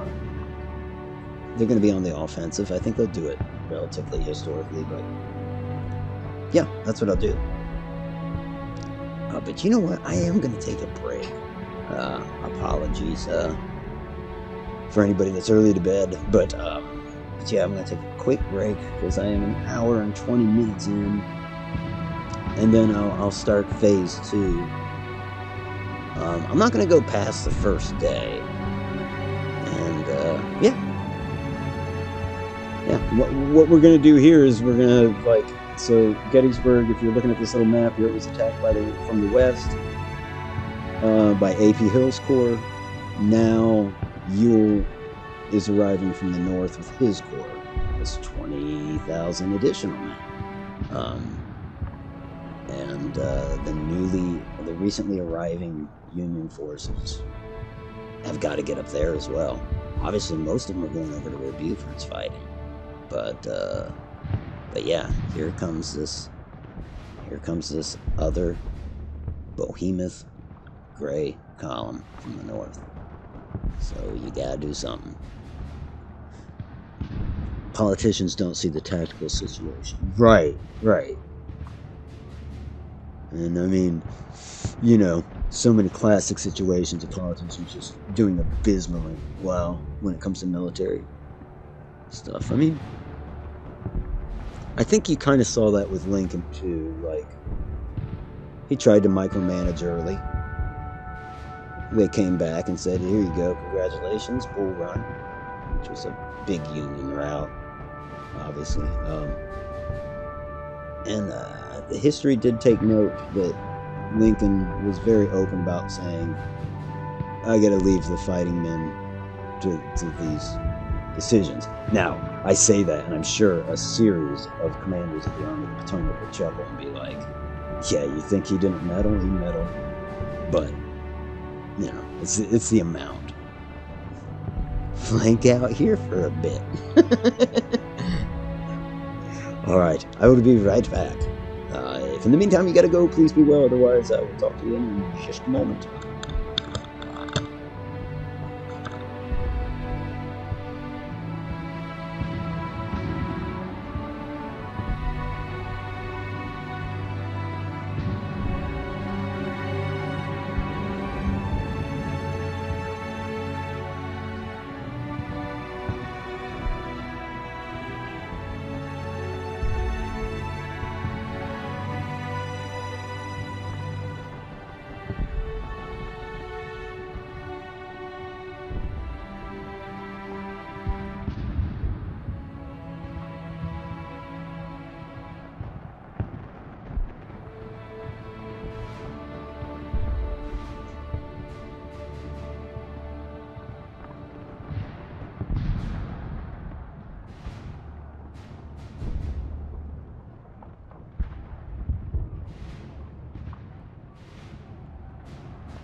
All right, got the new beverage. Thank you, Rob. It was a nice little siesta from the fog of war to a different fog. Oh, this part of the battle, though. Let's see what they say about it. Yeah, Major General Oliver Otis Howard. Let's see if it. Yeah, Ewell's Corps is advancing from the north and the northeast. The First Corps will soon be surrounded. So, they have to move the 11th Corps and deploy north of the town immediately. General Barlow, oh yeah, will hold the right flank, and General von Steinwehr on his left will fill in the line between Barlow's division and Elk Ridge. Gentlemen, you have a difficult task in front of you. That's not exactly what they did. They're kind of conflating the orders there, but you must hold until the rest of the Army of the Potomac arrives and fortifies the cemetery area. That's going to be Cemetery Hill. Again, that's the MacGuffin, right? That's what they all want. is Cemetery Hill and Corpse Hill next to it. Little and Big Round Top aren't playing into it yet, though, since the fighting is north of Gettysburg and those are south. But yeah, General von Steinwehr, the 11th Corps, they're German and Dutch. There's some Ohio units in there, so I have an affinity, Ohio regiments rather, so I have an affinity for them. Although, I mentioned, well, Rob mentioned Jackson, and of course Jackson's victory at Chancellorsville is something that is studied even today. The brunt of his attack that day was on an encamped 11th Corps, this very corps. Encamped. So, the pickets didn't stop him, and this massive rebel in line of battle is coming out of the woods. So definite surprise attack would be an understatement, right? In fact, the first thing they see is all this wildlife coming out of the woods. Deer, birds, all sorts of shit. Some of them want to hunt. Some of them are like, this is a good opportunity to get some venison. You know, it's minutes later that the first of the rebels emerge from the woods and just roll up the 11th Corps. There's not much of a fighting withdrawal. I mean, they try, but it's not going to work. And so the 11th Corps has gotten shit on. And seeing as that they're German and Dutch, the rest of the Army of the Potomac is taken to calling them the Flying Dutchmen because they run. So I don't know. They are lampooned, but I find them to be a heartbreaking story, like, honestly. And Barlow, even Barlow, their commander here, one of their commanders, a division commander, General Barlow, it mentions, he will hold the right flank. Barlow will, and I'll discuss him a little bit, but he famously said the Dutch don't fight. So, I mean, you have a commanding officer that has zero faith in you. Interesting dynamic. Okay, let's zoom out. We're not in a big hurry because our aim is not to win. Our aim is to kind of try to recreate what happened and see how I do. So the Confederates will be coming down these roads. This road, for sure. They could fan out here, and there's a road here as well, yeah. Historically, the Federals kind of set up their line back here. You can see Ames, and I can never pronounce this guy's name. I hear it pronounced Krzyzanowski. That's insulting, Otto. Anyways, what you're seeing is brigade commanders. Ames, Kronowski. Would that be it? Kronowski? Anyhow, those are brigade commanders. In charge of them all is a division commander here. And that would be Barlow. And as Barlow's kind of sitting here, you can see from the elevation. What was the real name of that? Blotcher's Knoll. He sees Blotcher's Knoll. I think that's how you pronounce it. And he basically says, like, you know, if there's enemy skirmishers there, we're done. If they put artillery up there, you know what I'm saying? That's good ground, and it's ahead of them. Honestly, for now, I think all I'll do is send these vedettes out to the flank and claim this area here. It goes against logic, but I will try to build my line here until I get the idea that Barlow would want to send skirmishers up to that high ground. Which he does.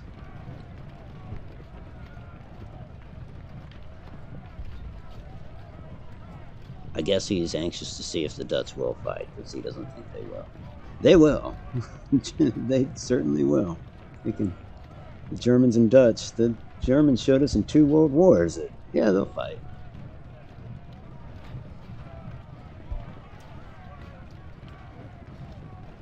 Okay, I'm going to stall a little bit longer. This feels so dangerous, because I know There are plenty of sieges coming down the road. Now, technically in command of all of this is Major General Oliver Otis Howard, and he's in charge of the 11th Corps. And his idea, so he's ridden from the south to the north. He's come from the south, so he rode over Cemetery Hill. He's already seen that ground. He already knows, like, that's good ground. If we're gonna give Oliver Howard credit, it's truly that when he saw that ground, he thought this is the fallback point. This is where we could really hold. In the meantime, what do you call that? Defense in depth? Right, yeah. That's kind of what he wants to create throughout the town of Gettysburg. Well, truly as far north of it as he can get. But, so, yeah, his idea is not necessarily to win. It's a lot like Buford at the beginning of the day. It's just to hold them until you can get enough men back there on Cemetery Hill. Alright, sorry. The reaction of finding out Otto is in command of your military can be summed up in the immortal final words of General Custer. Holy shit. I do. Custer's one of his last known phrases was, "We caught him napping." I know the irony, but I wonder what he said on Last Stand Hill. There had to be some expletives. And thank you for the welcome back. I'm terrible when it comes to chat.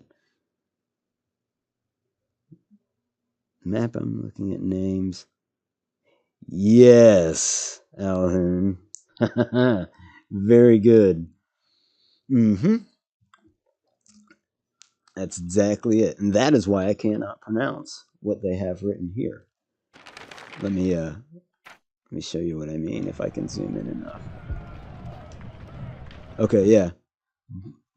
What would you say? Is that Blockers Knoll? The reason I don't know is because, like Alhoon pointed out, it's not called Blockers Knoll anymore. It's called Barlow's Knoll. And that kind of fits with the division commander, General Barlow. Yes, they will end up changing the name of that knoll. And at this time, Barlow is going to order skirmishers up. I know he doesn't see anything yet, but getting kind of antsy in the pantsy. I mean, it's good ground and it should give us a good line of sight. Again, the Confederate commander, General Ewell, is coming from the north. He has taken command of this corps, the 2nd Corps, our enemies, that is, after the death of Stonewall Jackson. And there is that contrast there, that Jackson was attack, attack, attack. Oh, my soldiers need rest. Well, then maybe we should rest after we attack. Whereas Ewell will be criticized for being overly cautious. Okay, now we're getting some support. And the skirmishers should be informing us as to the road ahead, road north. Oh, they should be. Why? We're not getting great line of sight off that knoll. Do I want the symbol to be on the highest elevation or something? The confusion only adds to... You know what? I don't think you should be that far north, but let's hold you there. Let's move all the lines up, just to maintain the line, General Barlow. Or no, Barlow doesn't care about that. Just to maintain the line, General Howard. Osborne's artillery. Okay, we're hearing fire now. And it's the Louisiana Tigers. So, what Barlow did was he sent Ames up. Moments later, von Gisla showed up. But von Gisla is not even on the field yet. So Ames is going to run up at the quick step, which I hate to do, but these skirmishers who've lost sight of the rebels already, because they're in the woods and our view is not. Skirmishers are going to dig in. Dig in, boys. Wait for relief from Colonel Ames.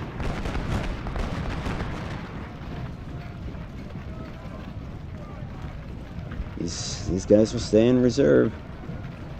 Von Gisela, good deal. Since historically he went to the front, we sent him to the front. There are so many situations like that in the Civil War where on day 2 of this battle, it's most exemplified by Dan Sickles, General Sickles. You know, where you're put into a line, and the commanding general has put you in that line because he wants a cohesive line. And yet you get there and you say, boy, that ground in front of me looks great, though. I'd hate for the Confederates to take that ground. And so you go up and you take it. And now the commanding general's line is fragile as hell. All right, Ames. Oh, he's a brigadier general. Look at me calling him a colonel. All right, General Ames, dig in, man. Relief is on its way in the form of Von Gisela. And I'll be happy to send those skirmishers back up. That's no problem. We're going to have Osborne unlimber his guns. I don't know if he'll get a shot, but that's where Osborne's cannons were. In reality, Barlow ordered 2 guns up onto the knoll. We don't have the means to do that. I can't break off 2 guns. So that's not happening. The vedettes, they'll scout ahead since we know they're out here. All we've seen is Louisiana. And that's scary enough. You know what I mean.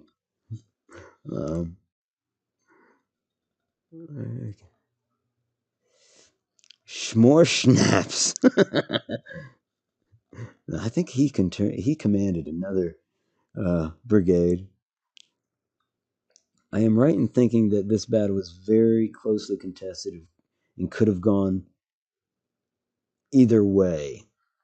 I don't know. There's a camp. There is a school of thought that. No, I'd be talking about the war if I said that. You know, I'm thinking of Shelby Foote, who said, the USA fought that war with one hand tied behind its back.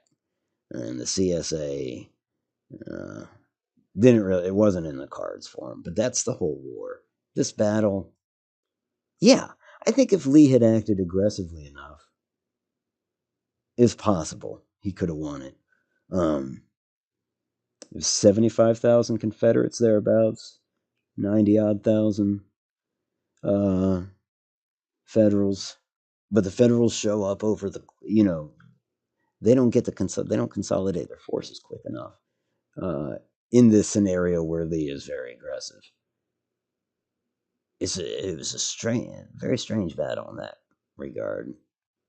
I think that's why people do say, like Rob said, I really like Stonewall. I think that's why people do, is, the Second Corps, that's Ewell. Avery just showed up to fight these vedettes. Wow. Not much we can do about that. Except for withdrawal, honestly. We're not going to fight but we got to worry about our right flank now. Ames is getting charged. Von Gisela, you got to move at the quick step now.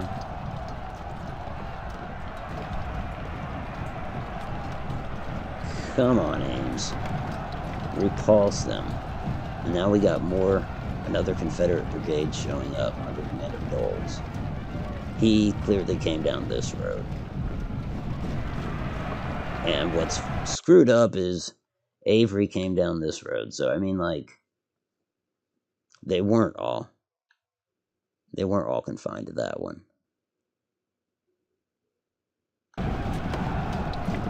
Ames has been routed.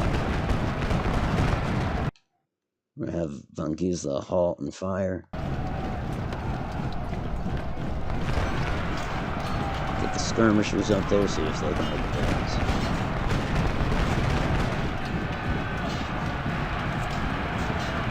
Gotta act fast if we want to reestablish the line.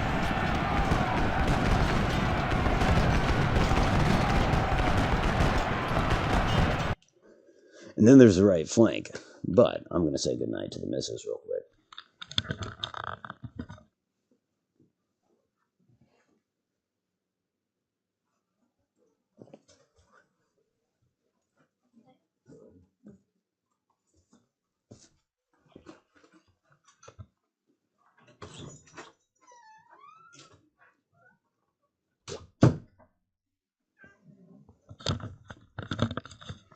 Because the gentleman says goodnight to the missus.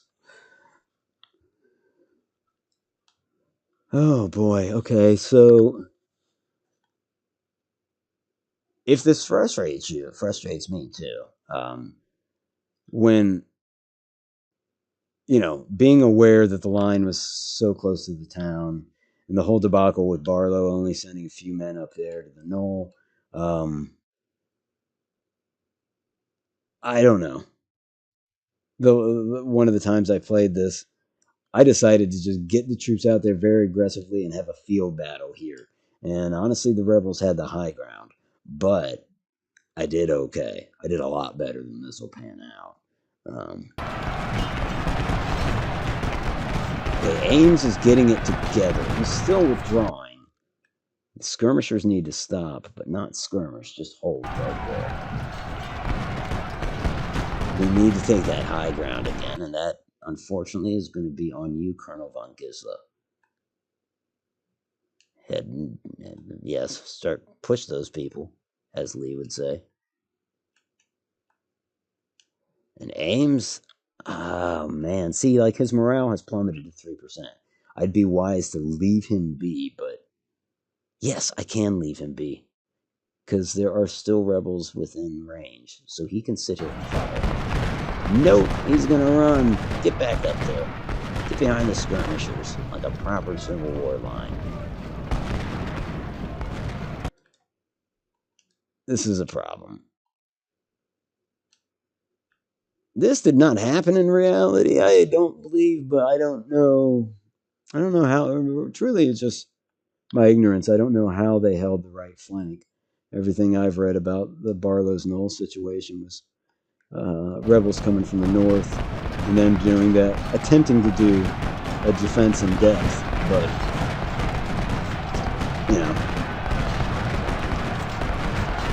what's funny about that, as I say that, I also know not Yule, what's his name? General Early, I'm sorry, came down this road. And so, in fact, Avery was probably under Early's command. Hold. I just ordered a unit back there. Skirmishers are trying to fall back. Von Gisla is like in their face. I don't want to charge. I think I'm just going to stop and fortify. That's crazy.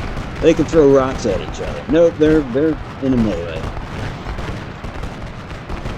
They're in a melee. Great.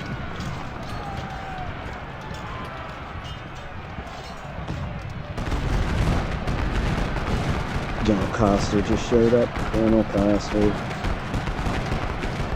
He will be a general.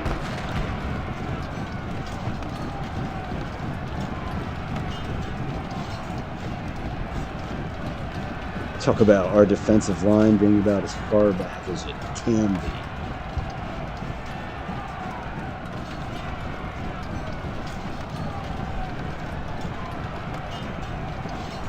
Interesting thing about this battle is, and it's not playing out the same way, right? But let me get them up there. Von Gisla is fighting 2 Confederate brigades now. And we've got more coming from there.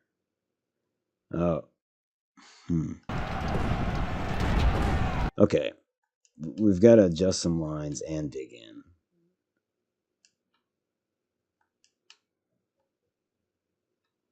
Oh, why does it do that? Okay, I guess we'll put our lines out a little bit. After all, we need to cover, as they truly did, we need to cover the retreat of Barlow's men.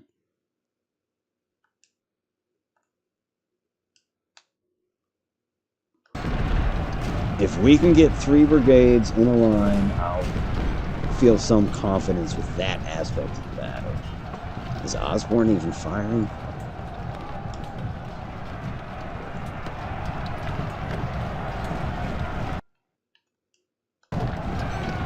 Ames, halt, and fire.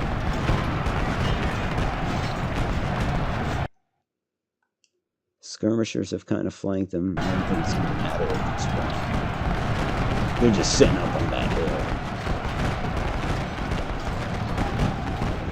I mean, their artillery, as of now, is probably back in Timbuktu, but as soon as those gunners get wind, this hill is there. That'll change, I would imagine. Oh, how many times are we going to counterattack this?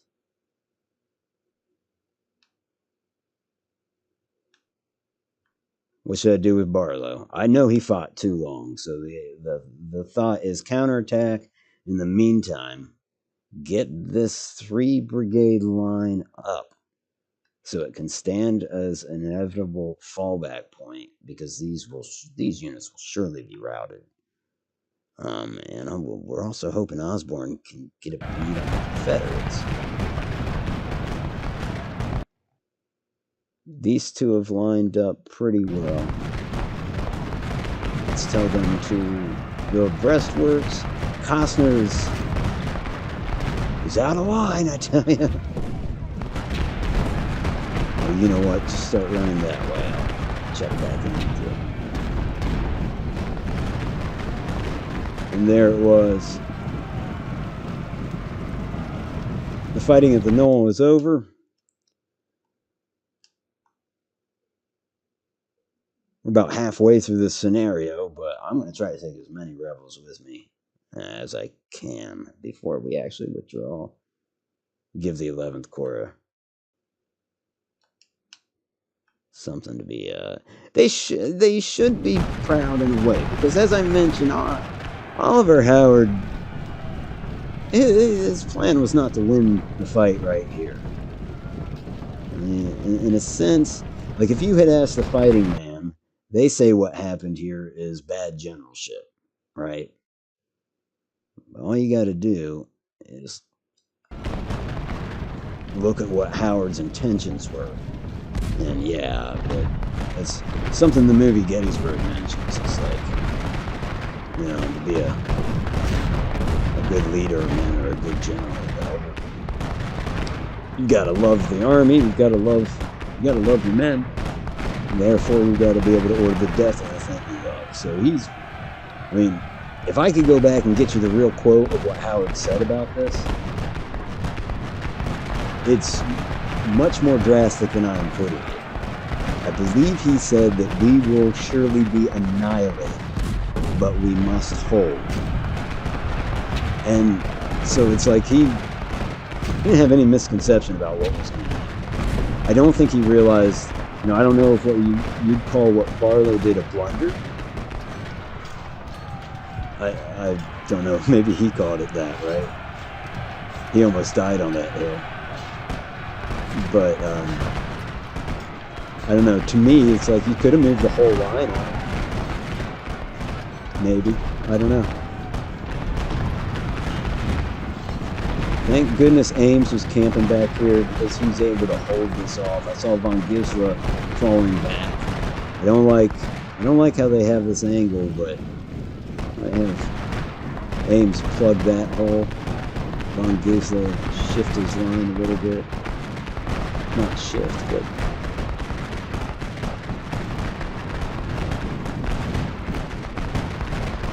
here comes Gordon. Oh goodness. Oh goodness. You know how I say Ewell was cautious? So Gordon's one of his subordinates. Right? Or is he just brigade right now? Either way, Gordon's got quite the name for himself in the Confederate ranks.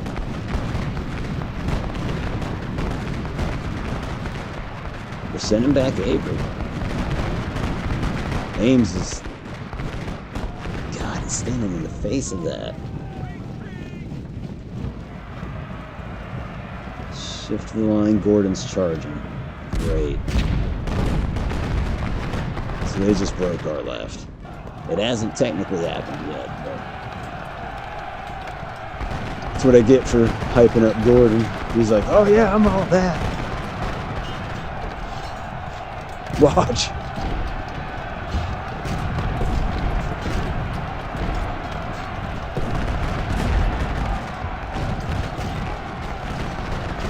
I guess our left or our right isn't threatened. Yeah, it is. Avery's got it.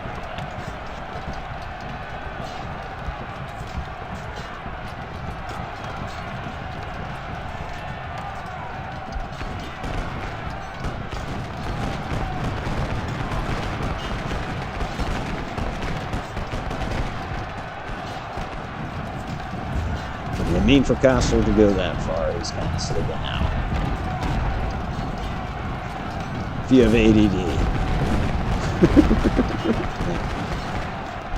No.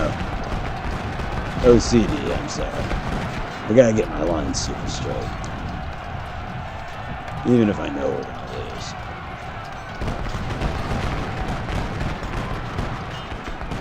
lose. See, over here, it's kind of playing out the way it went, except the artillery up here on the hill near the college, it was over there, and the infantry was over to the right.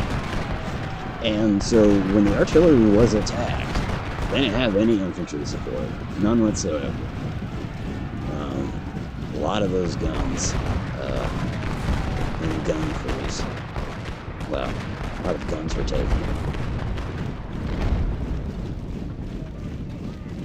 They might have spiked some of them, I don't know. But certainly some of them tried to get out of there. There is a story of, basically once you got into town, there was now a traffic jam, right? And it wasn't just men.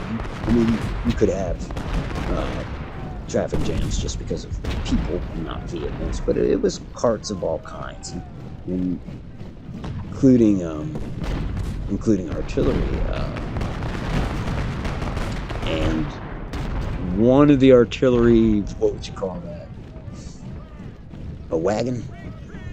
It was a four-wheeled wagon, like the right front wheel went out, fell off, broke off. And right there in the middle of an intersection. So that was screwing everybody up.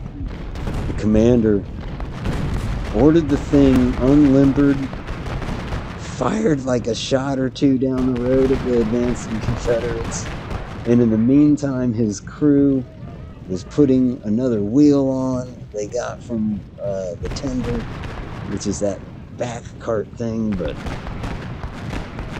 I heard somebody describe it on a podcast, and they were like, I think of NASCAR, because sure enough they got it limbered back up and kept going, not without firing a couple shots. They said the whole affair just took a few minutes. And that's kind of like a pit crew. Look at us, we're still holding. We're doing better than they did, but it is over, I think. Yeah. Lee and Jackson had excellent careers before the Civil War as well. You're right. And, I mean, well, how do you feel about Longstreet?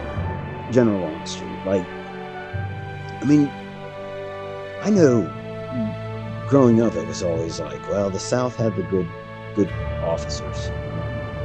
They wanted for most other things, but they had a lot of West Pointers. And I think of I guess I used to not put as much stock into that. I used to think like, I don't know. The United States had some pretty damn good generals too, right? Of course, most of those emerged late war, or most notable ones do. But then if you think about it, the Army of Northern Virginia prior to Gettysburg, it was 2 corps, 2 overblown corps, right? Same amount of men. It's how you want to count them. So they counted them in 2 corps instead of 3.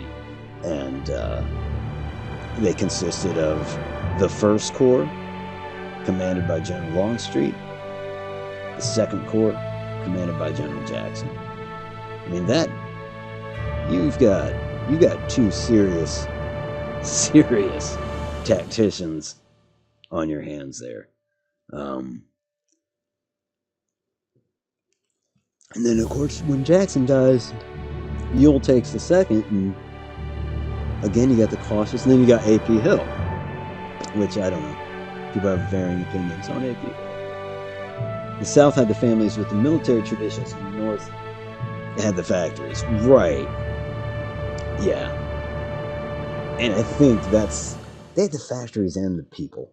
They just had the people, like where Rob's talking about a select handful of people that one might consider elite in terms of their education when it comes to the military. The North had people, warm bodies, you know what I mean? Bodies that you could continually throw at the South. So they're just the numbers. I believe that's what. And Shelby Foote, when he says, I think that the North fought that war with one hand tied behind their back. I thought those are strong words, but this is also Shelby Foote. And if you think of like Lost Cause mythology, if you put stock in the Lost Cause,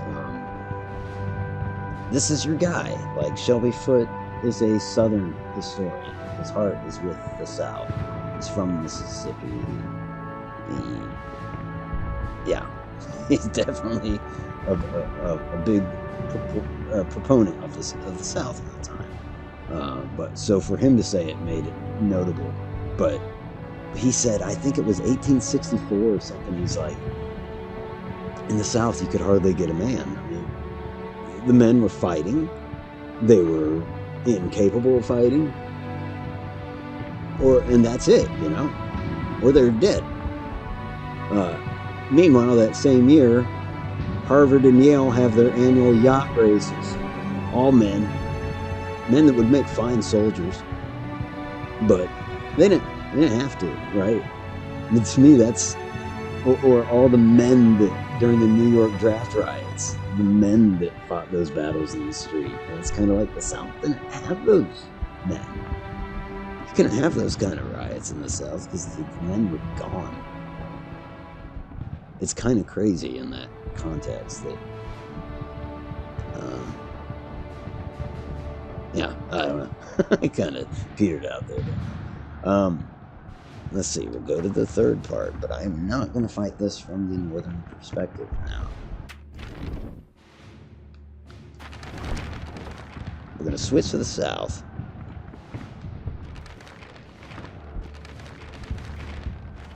And, so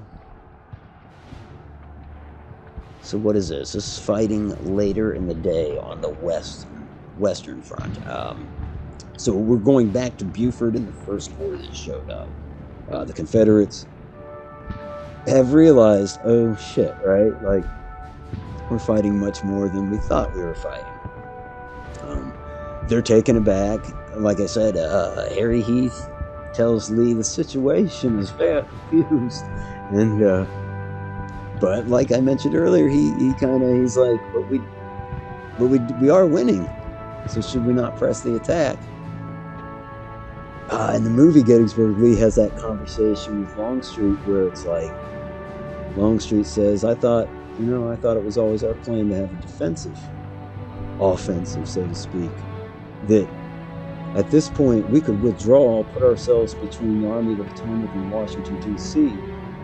on the ground of our choosing, and they would have to engage us. And that sounds like a compelling argument, but by this time of the day, this is about the time where Lee has decided to tell all commanders, all division commanders, attack,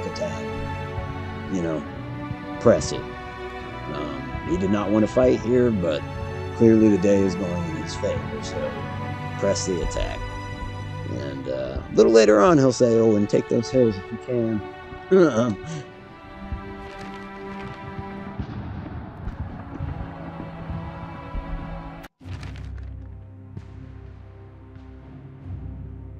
Yeah, so they have him saying, we have no word from Jeb Stuart and his cavalrymen yet.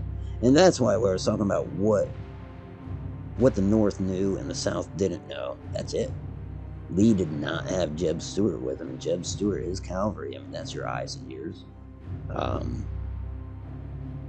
I've heard it said that, at least in the South, Jeb Stuart could go on his little jaunts. The cavalry could do they had a little more free reign because all Lee needed to do was send somebody up to someone's door and say, "Hey, have you seen the Yankees?"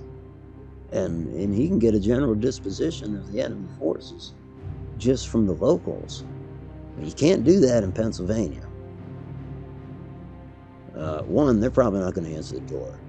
Two, they're probably going to run. I mean,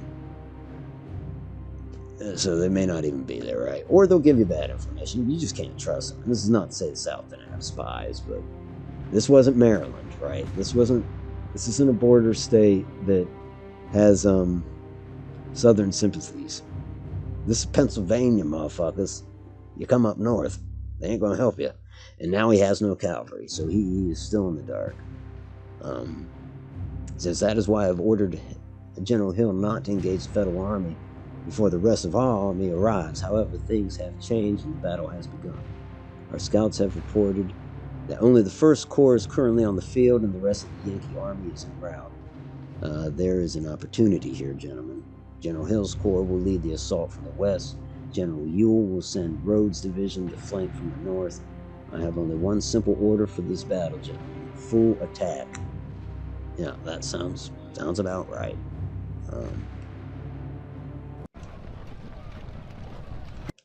He's married to the idea now. Okay, so we kind of get a sense of what we're dealing with. Oh, I did want to step away and take another puff or two. But as you can see, like, yeah, they've got the U.S. forces in the right position. Biddle down south, Iron Brigade right where I had them. Bucktails and Cutler. Strangely, yeah, we were close to the Cutler position too. I forgot to check if they're gonna. I think they do get reinforced. We are dealing with the forces that got repelled earlier in the morning. Archer. We know Pettigrew showed up late. He's got more men. Brockenbrow was a little late. We've got Davis, and we know to be careful with him. Looks like Thomas has showed up, and Lane. Lane was involved this morning too. I don't think Thomas was involved at all. I don't remember seeing his brigade, and so yeah, his men are 100%. They're good to go. They might all be at 100%. And of course, I guess you could take into consideration the fact that they had to march here affects their condition as well. And so that is where we're starting. I feel like we don't have as much artillery as the Confederates had at the close of the morning's fight. Seems like we lost one. So that kind of sucks. But yep, General A.P. Hill, mostly Heath's division. I think we'll.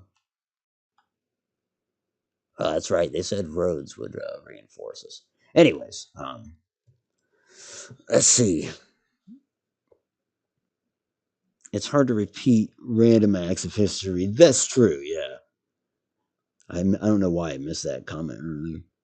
Heading to bed, but we'll leave you running. All right, thanks, Alhoon. I appreciate you. And do sleep well.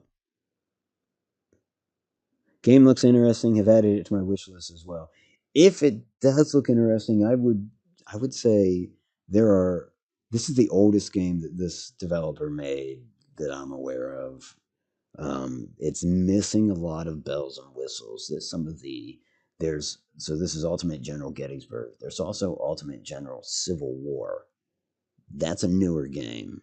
It's got a lot more going for it in terms of, but the thing is, it's a PC only game, right? So I can't play it on console, but it's got a lot more going for it. You can play all the specific battles, or you can just play through the war, making basically not repeating any of the historic battles. You're making your own battles, strategic decisions, I should say. There's also, which is just about to release, there's Ultimate General American Revolution. So You either fight as the British Empire or you fight as the American colonials. And it's even got Navy in it. It looks real good. These are games I wish I could play, but I don't have the PC for it. My my laptop's dedicated to streaming or editing videos, and I don't load it up with games. Anyhow, don't know if you were around to hear that, considering how lax I am on chat. But have a good night, Alan, and thanks for stopping by. I am going to step away for a second. If in the meantime you got to go, please be well, take care of yourself, and thanks for being here in the first place. Otherwise, you'll be hearing from me again very shortly.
All right. I was talking about the artillery up there near Barlow's Knoll when they were retreating. I talked about the one that with the traffic jam and all that. There's another one. Again, these are German guys, Dutch guys, and a Confederate runs up to the barrel of one of these guns. Most of the gunners have run already. There's one gunner. He's already had that gun loaded. He's got it loaded with canister. All he has to do is fire. And the Confederate runs up, a rifle in one hand, takes his other hand, sets it, touches the end of the gun, which I would think would be hot, and says, "I claim this gun for the Army of Northern Virginia." And you know what the German said? He said, "You can have it." And he fired. um, that's that's one of those little moments. I should know their names, I know, but I have a hard enough time keeping track of division commanders, let alone brigade commanders and regimental commanders. Anyhow, what are we going to do? We need to press these people. I think we've definitely established lines. Uh, I suspect we hit them hard enough, they will fall back to Seminary Ridge and to what is that, Oak Hill? I think so. Um, I'm just looking at their line. I'm keenly aware that the Iron Brigade's there, and somehow they got reinforced. Everybody did. I think I'm liking this. Although, what ultimately we want to do is we want to knock them down through the town of Gettysburg. But here I am considering attack on the right flank, which would kind of be sending us up that way.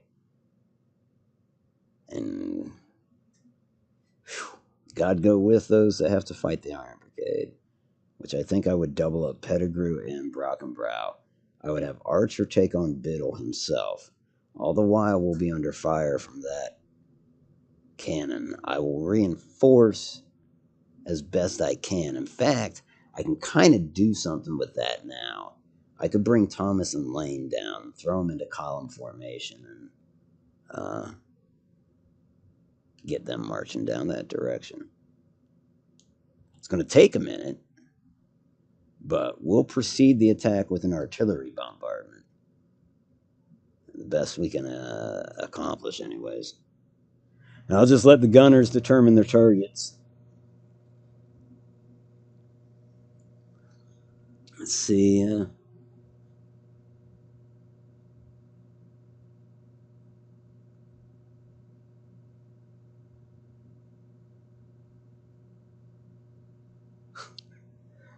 I like burger stuff.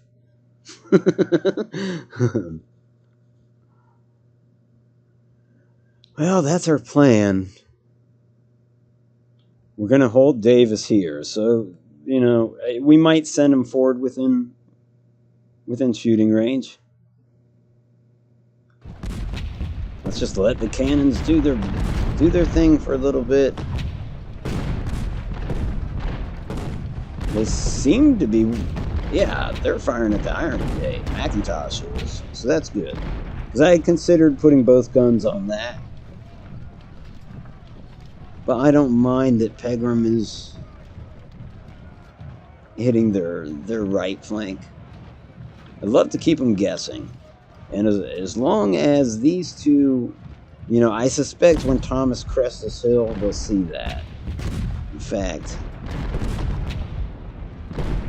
let's change his course. No. It's not. I don't want both of them. I also don't want you to get into the line of battle. I want you in column.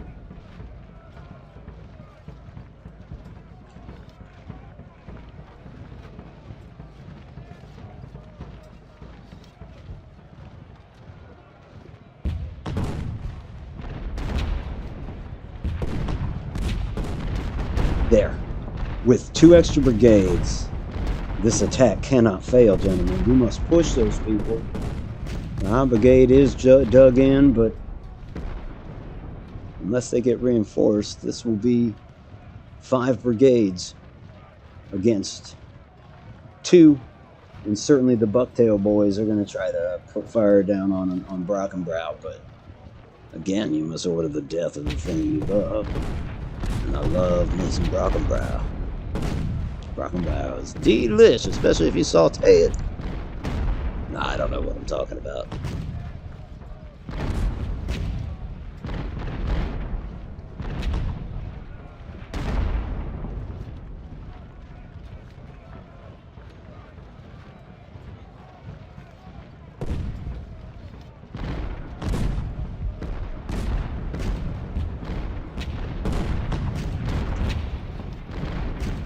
Little universe cartoon thing, that's cool.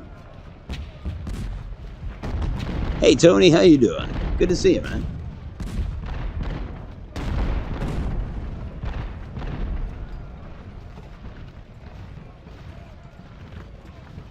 Pender's division has arrived. Oh shit.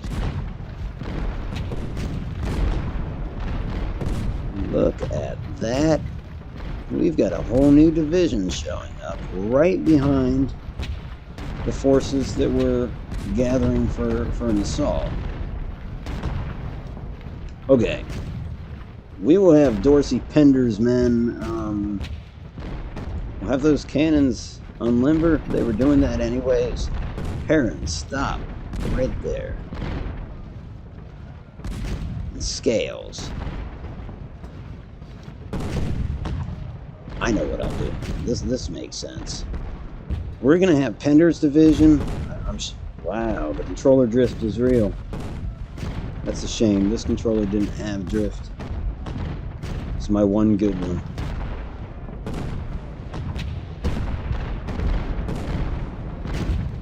One good controller and I'm gonna lose it. That's great.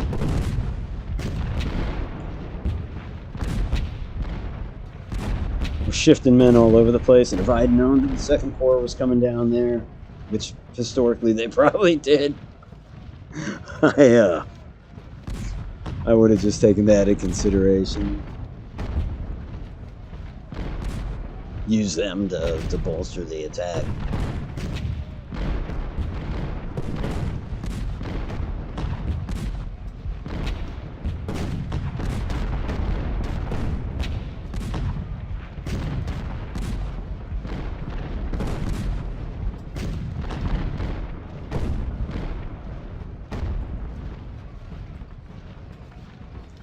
All right, Thomas is almost in line.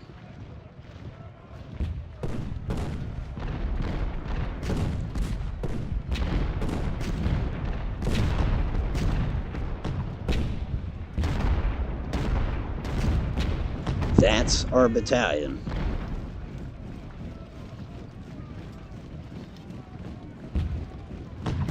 I like it. Only thing I don't like is that Brockenbrow's going out a little further.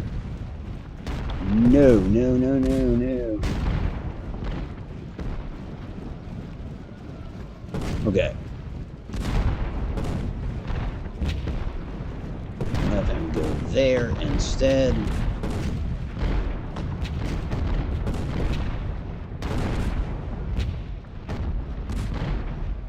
Have Thomas and Lane put a little more space in between their formations.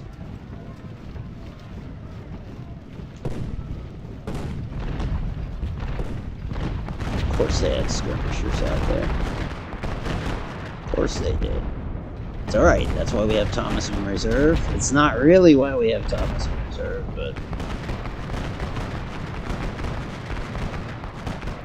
I would have liked to use him for the center.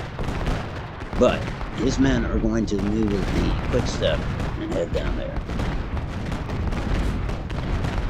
Brockenbrow is they're gonna dig in.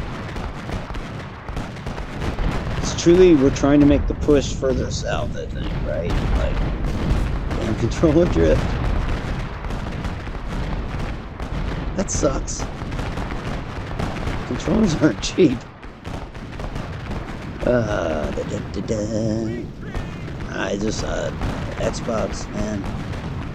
Considering how many controllers I have, and they all have controllers, it's ridiculous. Alright, anyways, that's unrelated to the Civil War.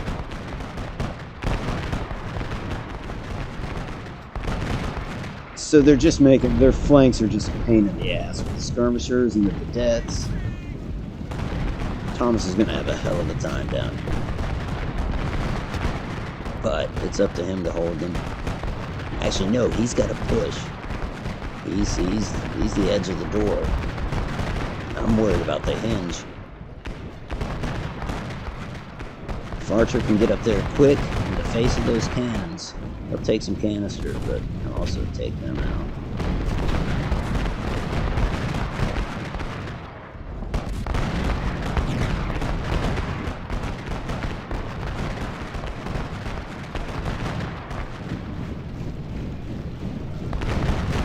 Charge.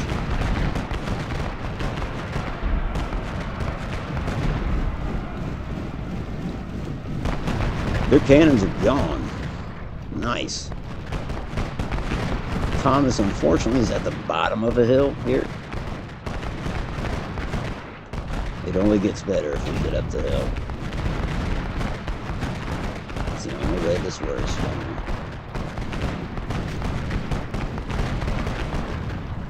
Get up there and dig in. That's horrible, but we did. There's a lot of casualties just getting up that hill. But now we're up there and digging in. Archer's falling back. Where's our reserves? Was Pettigrew? What did I miss?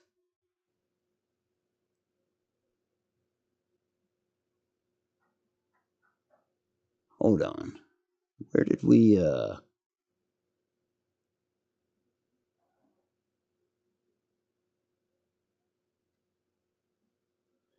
Oh, okay. Yeah, Brockenbrow fell back. That's what happened. What did the Iron Brigade do? They actually fell back too. Okay. Lane will have to, he has to go down there and plug that hole. then run. Pettigrew shouldn't be moving forward, but I just ordered him forward. We need to put pressure on the rest of the line. Should probably done that first, just to make it appear that we were going to attack from the north. These guys aren't trying to push the enemy, they're just trying to fix them. Get them fixated on us instead of the southern attack. Son of a bitch.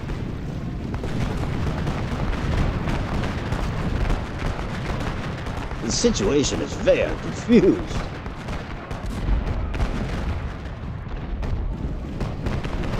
Hold lane. Don't go in there. It's pointless right now. The whole attack has faltered. Let's see if I can just get these forces to reform down here. Son of a bitch. This is AP Hill's troops. We'll send him down there. He needs to personally support this next push. Alright, so they'll meet down here at the Finfrock Farm.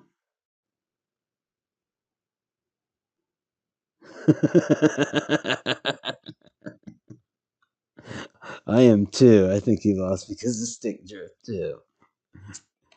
I mean, he looks away, and the whole time he's accidentally pushing all those troops forward.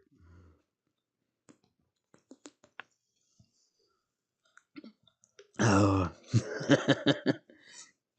And the Confederate economy in 1863 was wrecked, The inflation was through the roof, so getting a new controller wasn't in the cards.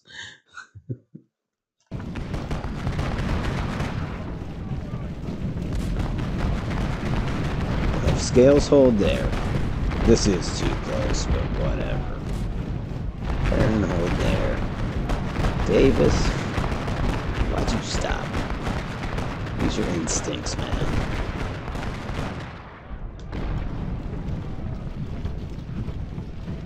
It's like those were my instincts. Actually, I forgot. His instincts are wrong. This is Davis. Look at this. Their right flank is out in the open. It isn't anchored.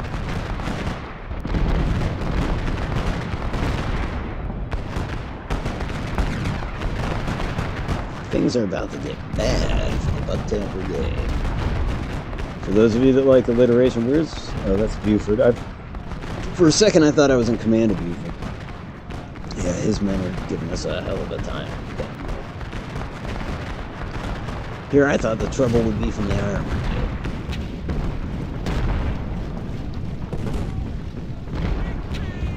Who seem to be advancing. Pettigrew, get up there. Meanwhile, we are going to get together a formation to try to make another push. I think this time the push will wield to what are they coming on? We do a right oblique and then back to the left.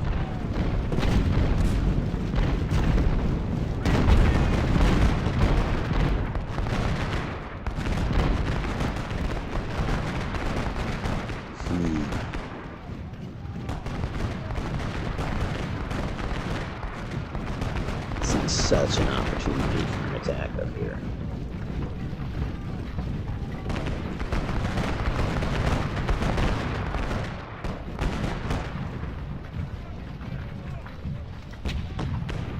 Alright, General Johnson Pettigrew.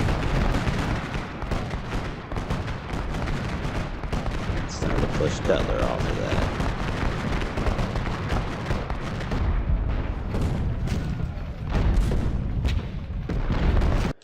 Alright, this attack is ready to proceed. Like I said, we'll kind of cut to the right and then up. We'll see what that produces.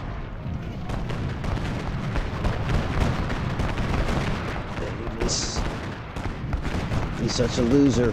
Get down there. Got 3 brigades lined up here. I should do the same thing. Put them into a battalion formation. What are you guys doing? Why are you getting in the column?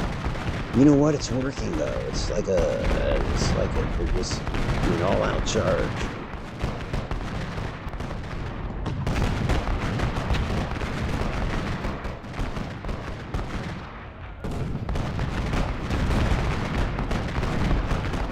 We shouldn't make it far along our planned course, you know. All right, let's try the same thing up here. Yes, we're going to try to push through Baxter. And I'll micromanage it once it starts.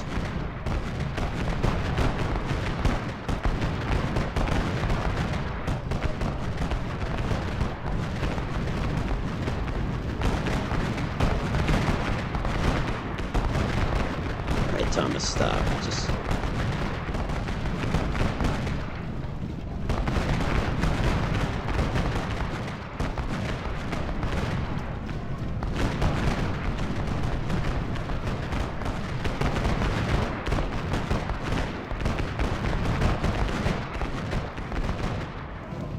moving up the line.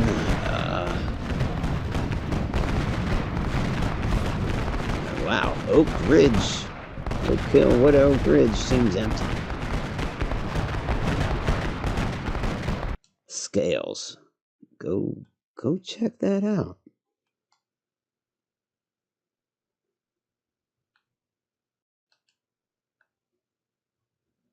And actually, you can hold there, and you can just kind of become a reserve. There we go. I hope Davis left his petticoat at home now that he's on your side. I know. Every time I see Davis, I'm like, I don't trust him. I don't think. Like, he's not even in the worst position. I guess he's getting hit by artillery, but he's in the woods.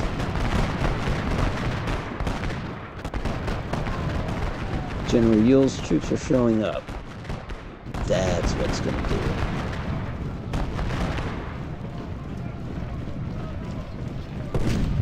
We have McPherson Ridge.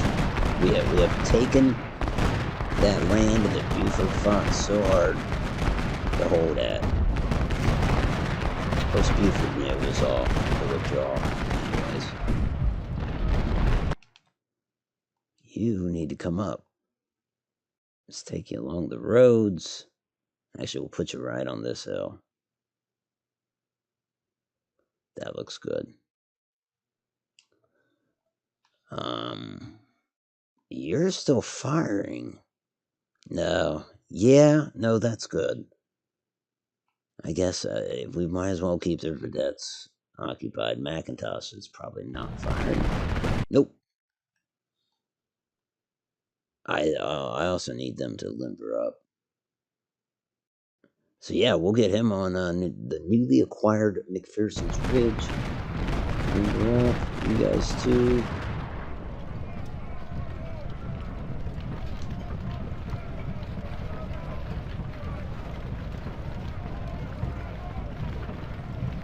What are these guys doing?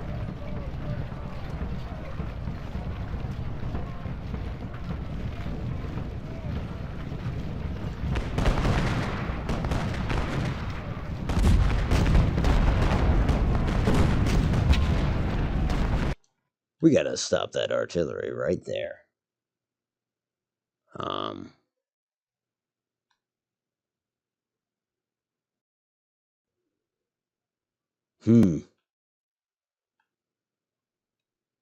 I'm feeling the lack of cavalry. Because, you know, they've got these vedettes and whatnot. And I wonder what they'll do to our guns if they're left undefended, which they currently are. I don't even have skirmishers anymore to send back, which is weird because every brigade should have plenty of skirmishers. You just make them. Poof, you're a skirmisher. All right, let's advance. God, controller drift. No.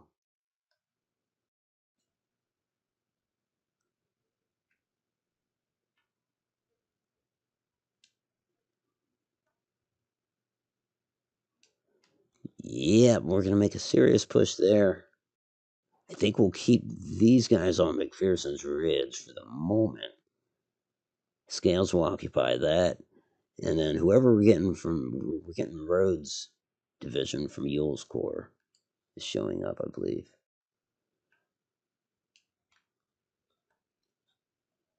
Brigadier General Junius Daniel. No, you know what? He'll go around this ridge. I don't know what's back here.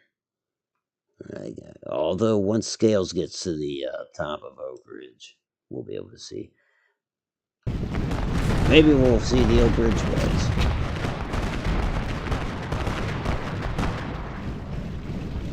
No, 3rd Corps commander, stop.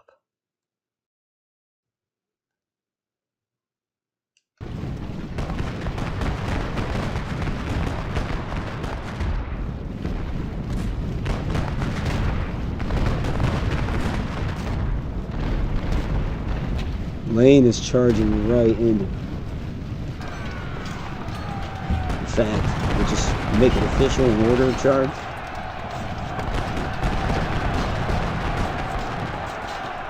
In fact, we're going to start charging with everybody.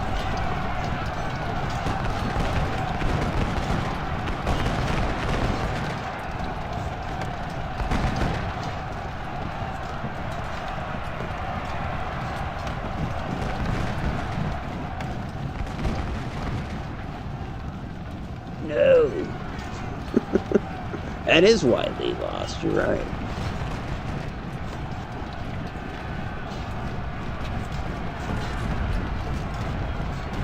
You know what? Actually, let's concern ourselves more with having a cohesive line. The Scales can join that, albeit, it is being from a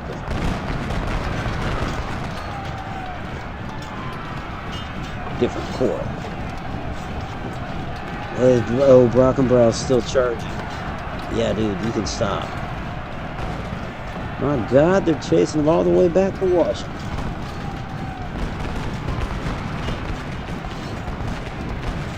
Nope. Foolish move, foolish move. Maybe not with Thomas, but Archer has no business assaulting that hill. We had better get fresh troops up. We're as close as we've got to fresh. I hate contemplating launching an attack. Hold on. Artillery needs to unlimber and start firing. That was an oversight.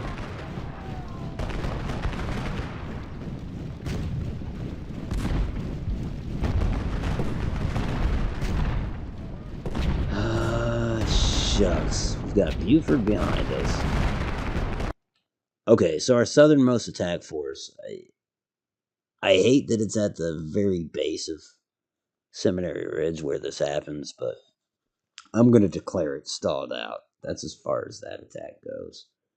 Because I mean, they've got continuing shit they have to deal with, which means I need to move up these 3 brigades. No. I want to look at their morale and condition. And these 3, they're the best we got. It sucks having Davis in the center of our final push. And then the magic begins in that we get to add these 2nd Corps to the attack. The Rhodes Division will, all fresh troops, will launch their attack from up here and just come straight south through. As a plan, we don't have much time to execute it. So, let's get these troops circled. Close enough. Send you guys in there. Pettigrew, actually, you know what? Pettigrew falls in right behind Davis. in anticipation of Davis retreating.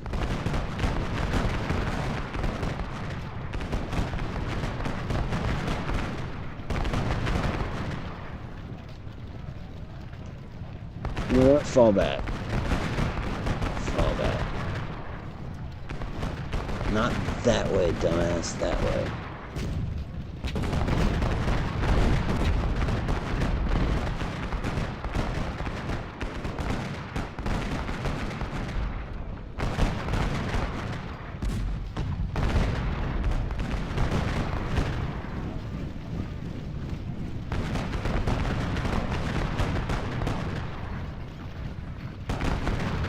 Like it right about there, I think.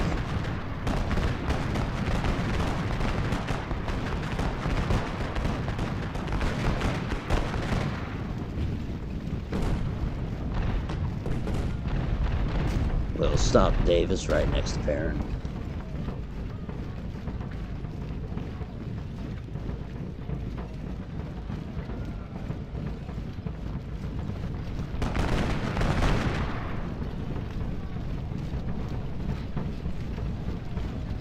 Pettigrew in supporting distance. They are falling back. Oh, yeah. Alright, we're going to have O'Neill pick up his pace. Carter will bring some guns down to Oak Ridge.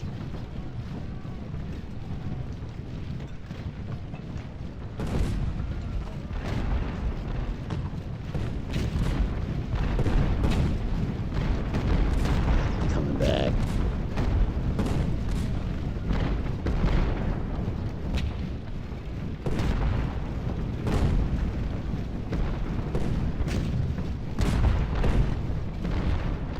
Sick of these vedettes. Lane, you're back here doing nothing. Go get them. Actually, yeah.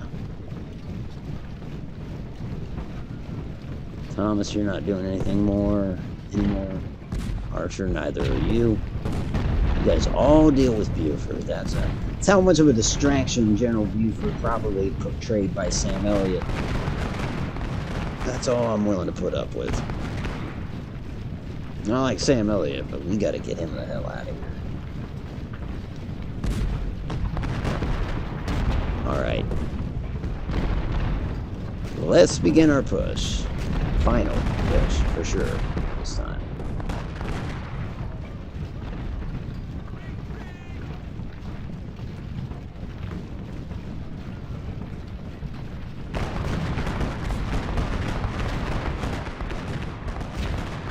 Back.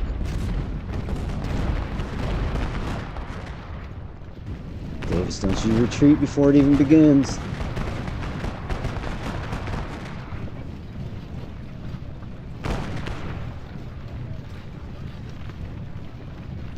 Here we go. Archer, I can't believe he was the first one to attack the Federals this morning. And now he's getting orders to attack Biddle on elevated ground. He's probably loving high command right now. Oh, I forgot. I had O'Neill set to the quick step. Honestly, though, the road, it looks open down here. So if these guys get here and it's still open, then we swing this way.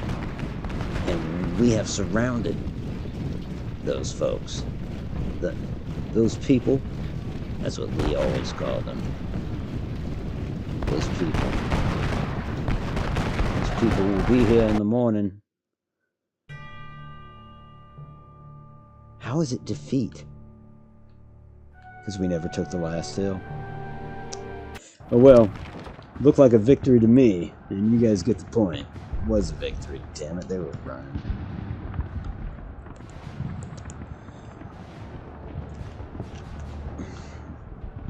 Alright. In terms of day one, there's only one more thing. It's not really a fight. If I'm going to be honest to what happened.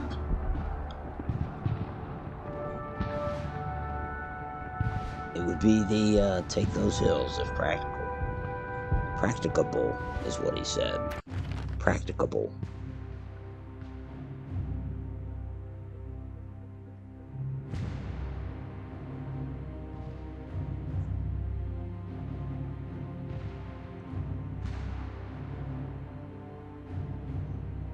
Chancellorsville will be full.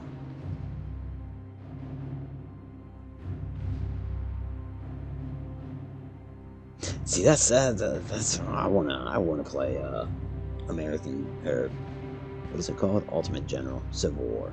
Because I want to play Chancellorsville. I want to play Bull Run, Tatum,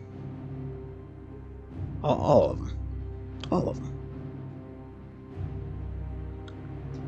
I'll even do the Peninsular campaign with McClellan.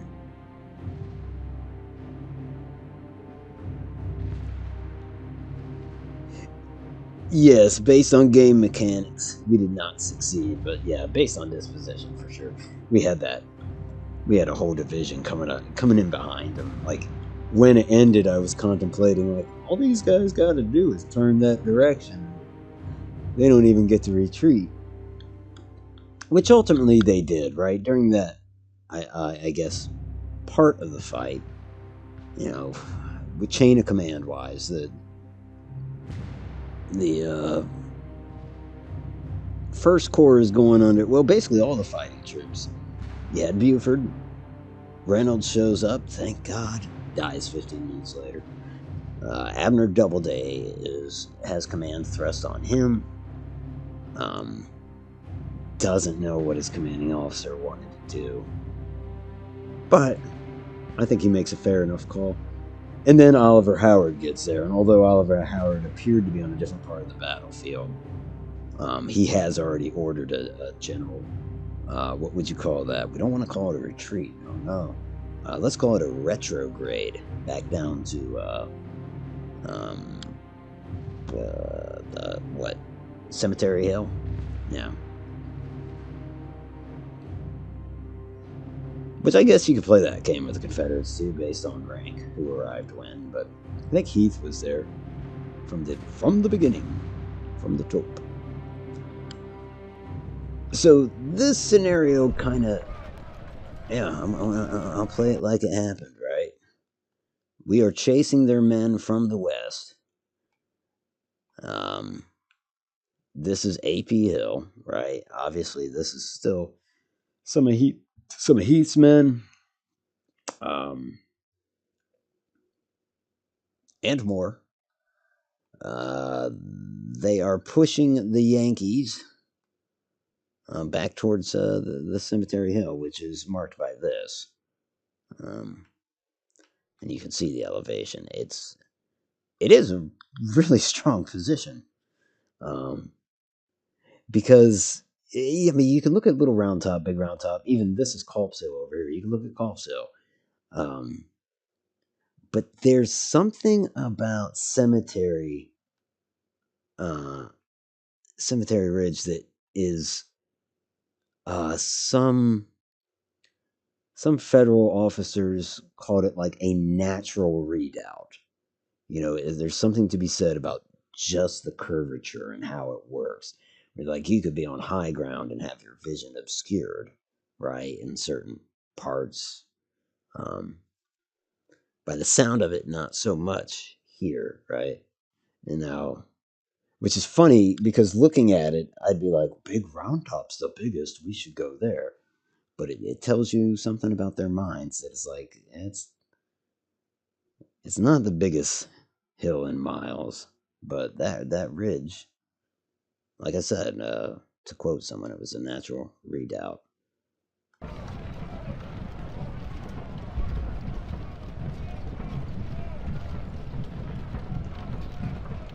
I kind of gotta say, in terms of Heathman and AP Hill,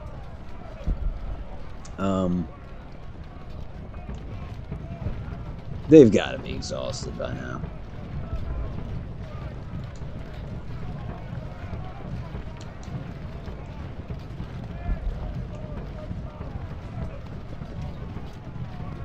Riding awful close to the enemy there, Jen.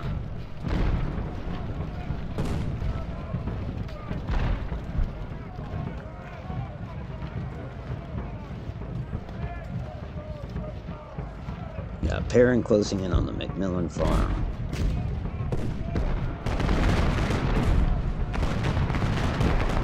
Let's turn your line in advance. Let's go. Before Scales overtakes you, run. It could cause a traffic jam in an open field.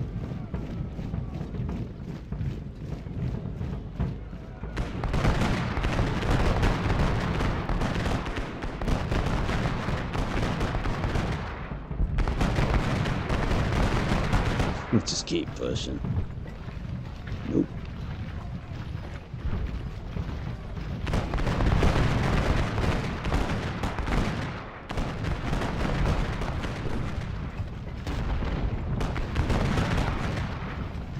Here we go.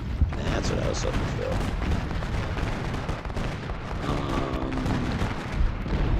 Right up here, I think. You know? Yeah. No. Right there.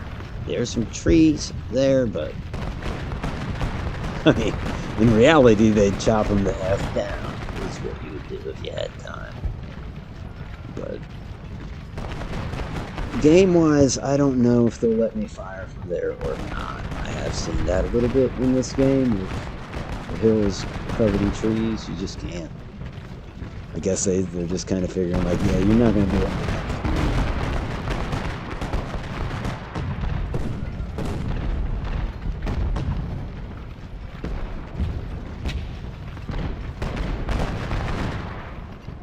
You get these skirmishers to move.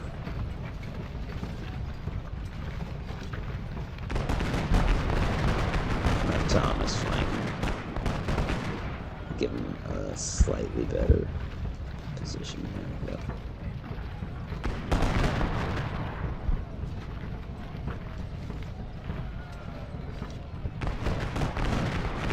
Shoot, oh, these are some of the men that, yeah, these are some of Howard's men.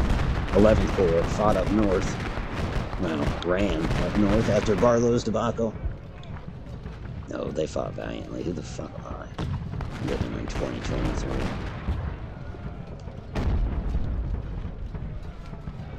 I think we better push. Unlimber these cannons and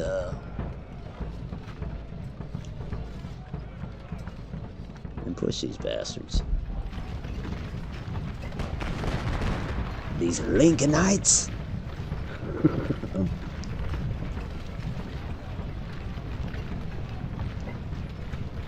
Here comes Ewell's Corps. Oh yeah. He's chasing the Federals through town.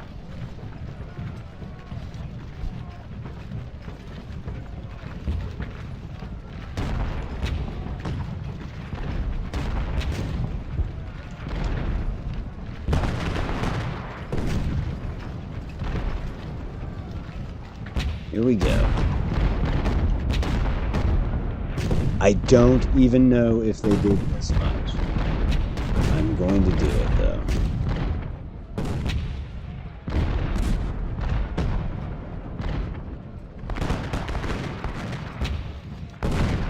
These are the AP Hills, man. We're gonna pretend like we're just keeping that pursuit going.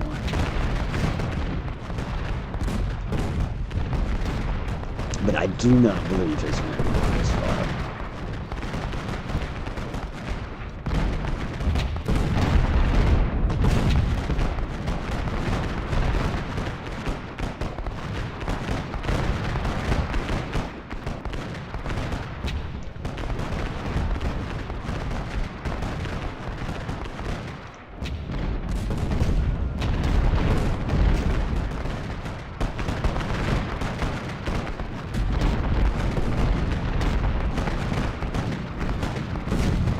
Oh shit, yeah.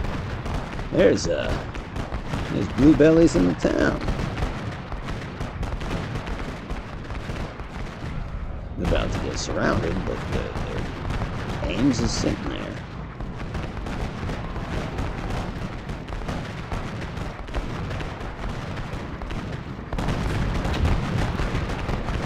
And it's something that, you know, you're living in Gettysburg and God, the Confederates have already come through twice. That first time it was White's Comanches. About a week and a half ago. First thing they did when they rode through town, they started shooting their pistols in the air, then they started burning through houses. They did start rounding up blacks.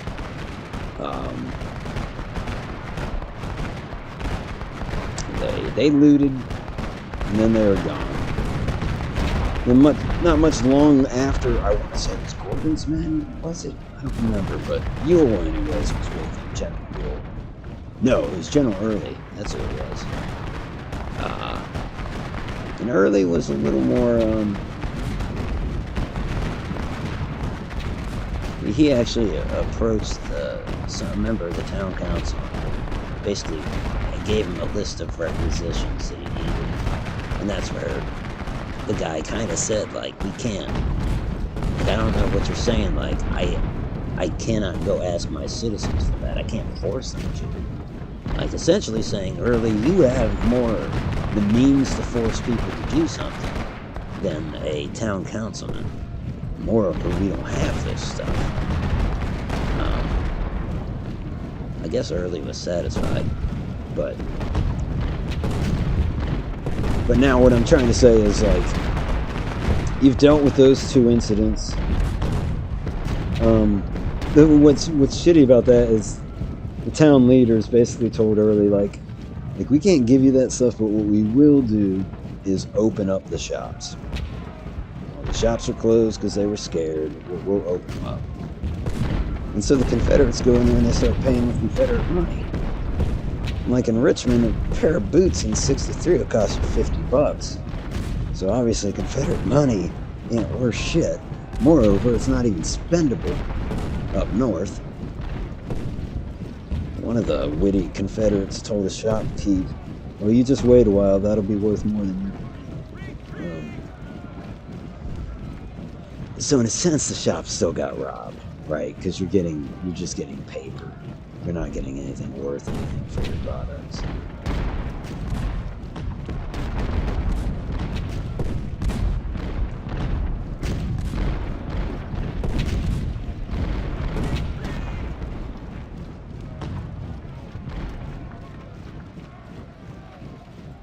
Alright, as you see, the fighting down here is over. The two opposing forces have split up from each other.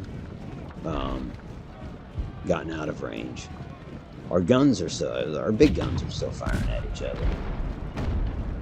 In fact, I kind of want to make sure that our cannons are trying to take out their cannons. Seems about the right time for that. Like counter fire against batteries.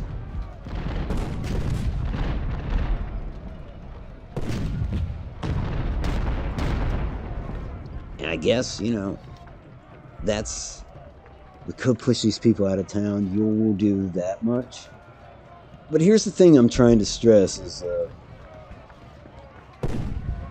I'm not going to push this fight. I hope I've kind of articulated that in the case of A.P. Hill's Corps, they kind of get it. Like, they started the fighting early in the morning. Like, these are some of those same names right here. Lane was there early. Now Perrin was kind of, but you get what I'm saying, that I can kind of see why A.P. Hill stopped. Although I've heard historians say that, like, you're asking why Ewell didn't move on. What about him? That would have been my answer to that they had it harder. Now, Ewell's Corps would say, well, we've been marching all day. And then we had to fight him north of town. And then we had to fight him through town. To Ewell's credit, I think one of those, if you're dealing with, like, Napoleonic style formations, you get to a town, that style of fighting is gone. And you know it. So this is a lot harder to get your troops back together until they get out of that town. Now, here in this game, it all looks so simple. Just circle these guys and send them forward. And would they win? Yes or no. Like, I have tried that. I've tried to commit you to the attack, and it's a hard level, but it's doable. But you see what I mean? He's brought all these forces to bear. He did have that fight against Barlow in the 11th north of town, but that was a short fight, relatively speaking. And the United States forces withdrew. I don't know. I'm not telling you what to think about Ewell or Hill in this situation, but there'll be more on that. The Civil War really, this is Rob, the Civil War really taught leadership that's important for lower level leaders to know the mission plan. But that's what's so remarkable, is that some things that old and older are still studied. You know what I mean? Like, you know, it's not just Jackson at Chancellorsville, right? It's probably, I wouldn't be shocked if they're teaching stuff from 1812. And some things are universal, right? I do think a responsible commander at this time, we'll say A.B. Hill's responsible. We're going to pull our troops behind the ridges. There's no reason for them to sit there under the cannons of the abolitionist, unionist, radical Republican, blue coat, yellow belly, Lincoln loving Dodley Wanger Yankees. How did a vulgar insult get in there? I don't know if I've heard you say Dodley Wanger. We will have O'Neill come up and try to clear these guys. We bring the Tigers up as well, because Ewell's forces did get to the southern edge of the town.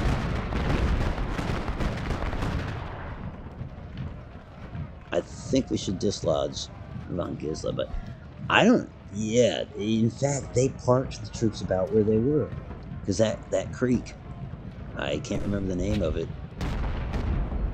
It's not Stevens Run. I don't think it's too far south, isn't it? Maybe it is. No, that's got to be Stevens Run. Stevens Run is named after Thaddeus Stevens. Was played by who played Thaddeus Stevens in Lincoln?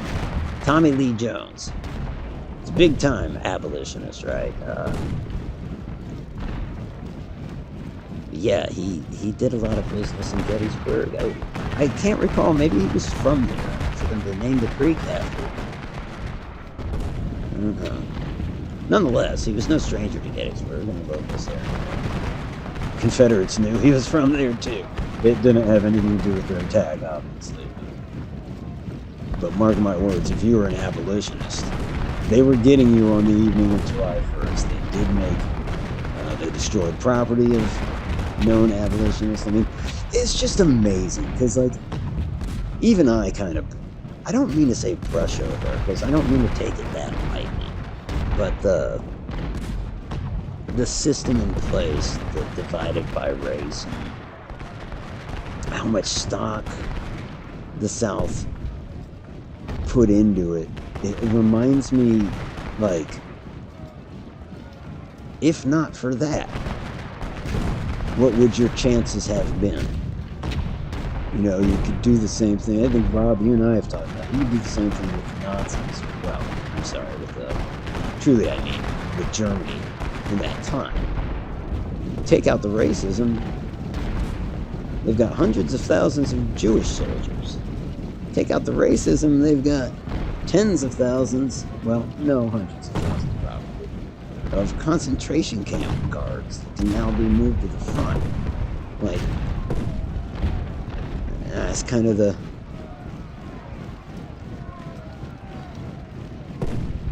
You know, we start conscripting free men. South can't do that. Politics gets in the way. You might have a commander that would say, like, yeah, we offer these slaves liberation and give them arms. But that would not pass muster in the State House. It wouldn't pass muster. You know what I mean? You're not going to convince. You're not going to change the political landscape, is what I'm saying. All right. But that's it. So we've pushed them up onto... And I think what's funny is, like, so Isaac Tremble, who is an officer who is accompanying Ewell, course, to remind you, in charge of 2nd Corps. He's come up here and he's stopped.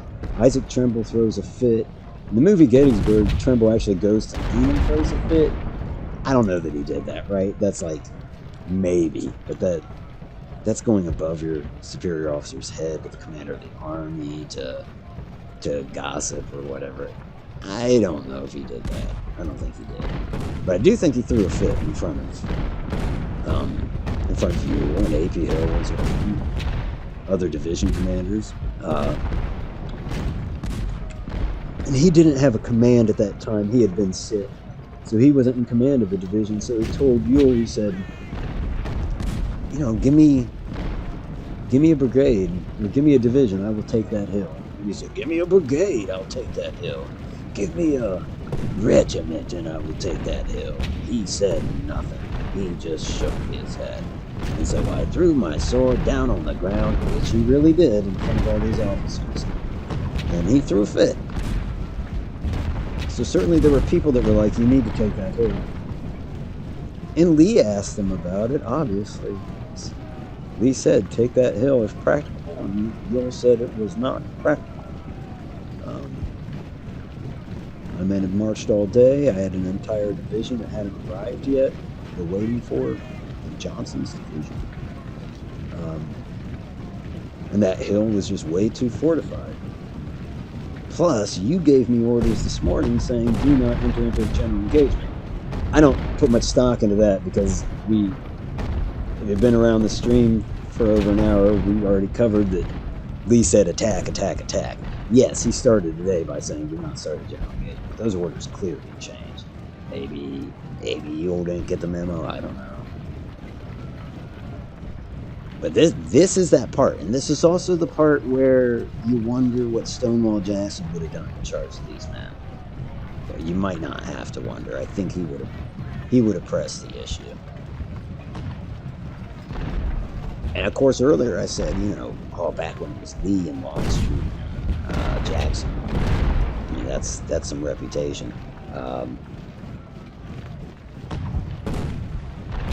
One might wonder where is Longstreet now? If he's so good, where the hell is he? But he's not. He's just not here yet. He is here, but his corps is not here yet. His corps will really see action tomorrow, very late afternoon, strangely. And then, of course, Pickett's charge. Pickett was under Longstreet's command. So really, you got A.P. Hill and Ewell running the Confederate show.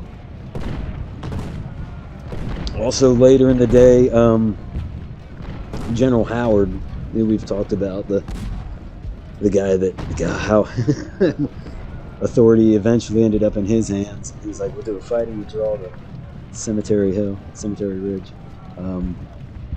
He is replaced by General Hancock. General Hancock's a good general. He gets here and, he concurs that Cemetery Ridge is the place to hold. And though I should have fought to take it, I'm almost out of time. It brings us to the end of the day, which is all I wanted to stream. We still got a few minutes here, but I kind of wanted to reflect what they really did. And this is the most perplexing part. And I don't know who's right or who's wrong. I'm glad the Confederates didn't take that hill. I tend to side. Who was it? God, who was that commander? Buford. Buford is who it was. And if you haven't seen the movie Gettysburg, you gotta see it. It's an older movie, but, there's no CGI. It's not as bloody as it should be. But it covers, with a broad brush, the main. You get to see the personalities involved, which I think is interesting. But something about Buford, and Sam Elliott played Buford.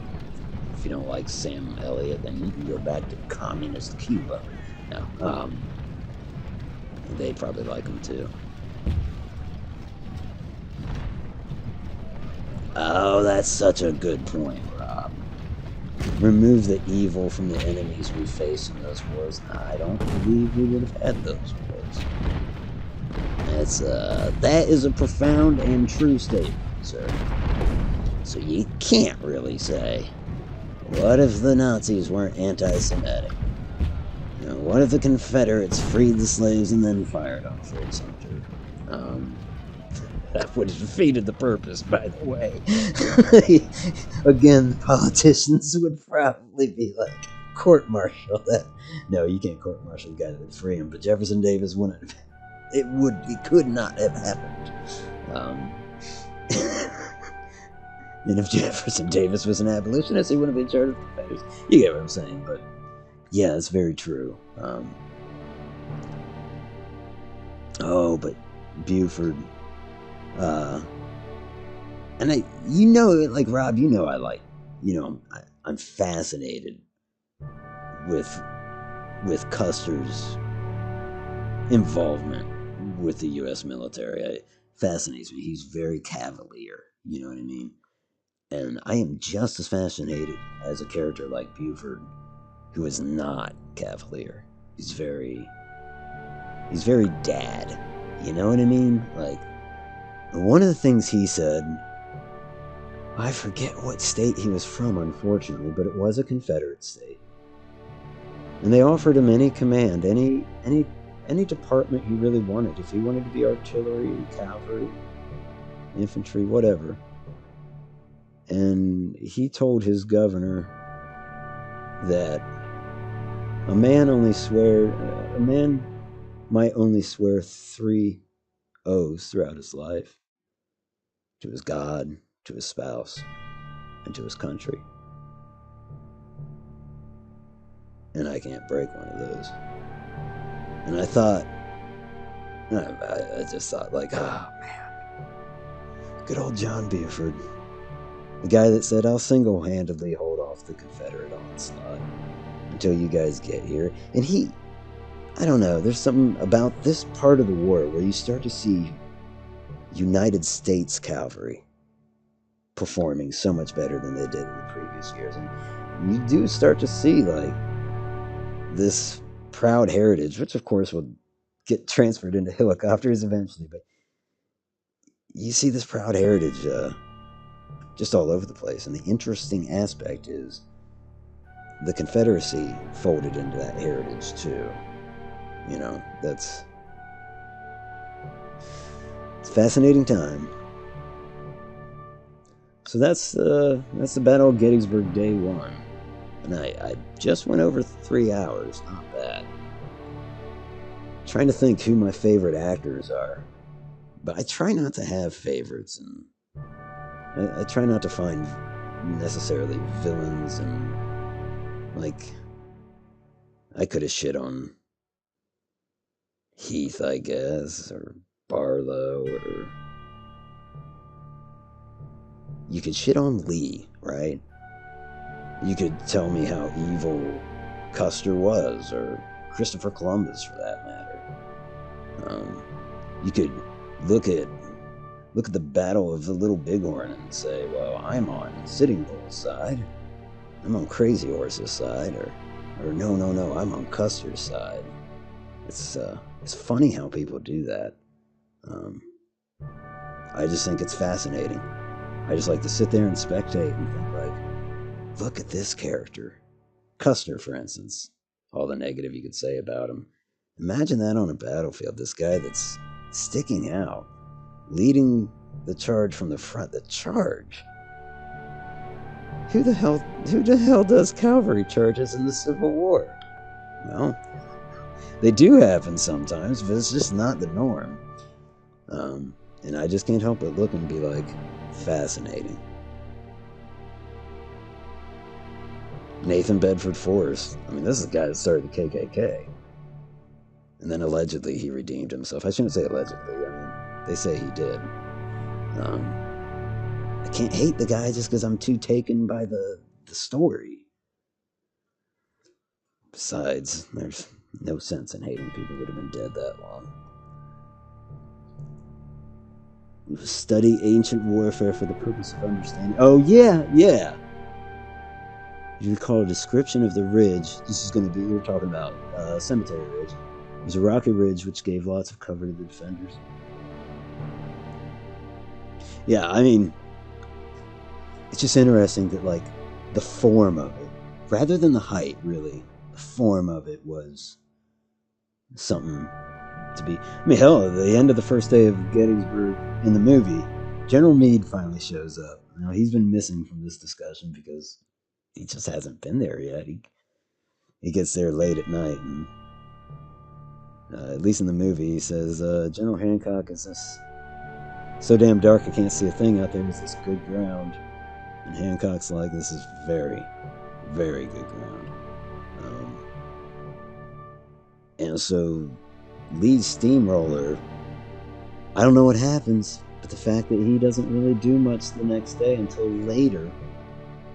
I mean, there's stuff that happens in the early afternoon and morning, but Longstreet's attack, it's over at that point, I think.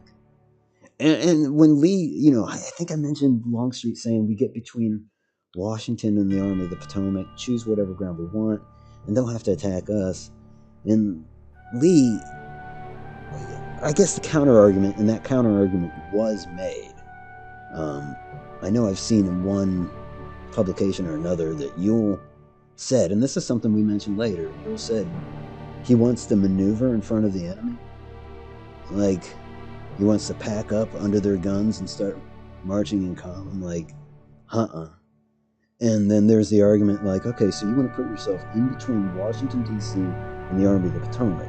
You are aware, General, that Washington, D.C. has a garrison, and it's not just a light garrison. They could field it. Then you'd be in between two armies. To your credit, you say the ground of your choice. But are you willing to get surrounded? And do you think you will prevail against more than, you're fighting 90,000. You think it's 150,000 or some shit. Lee thinks they have twice as many men as he does. And the North just got better info. Can I just say that the way you say his name, which is already funny, makes it even better? Whose name? Damn, that's my problem. I look so late.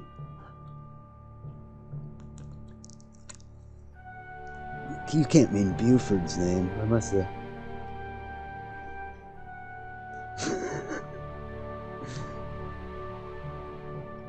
He took the fight to the civilian targets. You gotta be saying Custer, right? Yeah, because during the Plains Indian War, he did take captives at Washita. Interesting. Yeah. There I go. I almost said terrible. Like, it is sad. I get that, but it's amazing what people can rationalize and justify a means to an end. A lot of Cheyenne warriors stood down because of the hostages at Washita, and in a weird way, probably staved off bloodshed. Most importantly, I guess, in the military sense, it was effective, as dirty as that sounds. But, like, one of the best Civil War generals was General Sherman. And it's pretty dirty stuff, but effective. Total war, right? Oh, now why would it... Why am I not seeing it?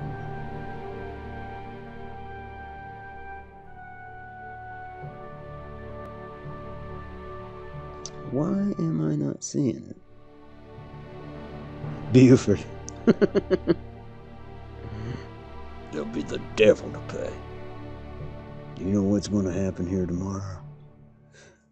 The funny thing about that movie and about his prediction, I believe, because I imagine the movie is trying to paraphrase him. Funny thing about his little description of what's about to happen is that it's actually the exact opposite. He said Lee's going to come in here and there'll be 20,000 men coming down this road in the morning. He's going to come in here and dig in on the high ground. And we will. And Meade won't know what to do. He's new to command. But there'll be pressure in the form of wires from Washington saying attack, attack. And finally, when he gets around to it, Meade will attack, and we will charge valiantly, and we will be butchered valiantly. And he goes on about it's like one of those military operations you know will fail, but you must participate, must even help it fail. Odd, the only quality to it is that it's fixed, kind of. Man, but he's describing the exact opposite, right? It's Lee that makes these large assaults and charges valiantly and gets butchered valiantly. It's interesting to me.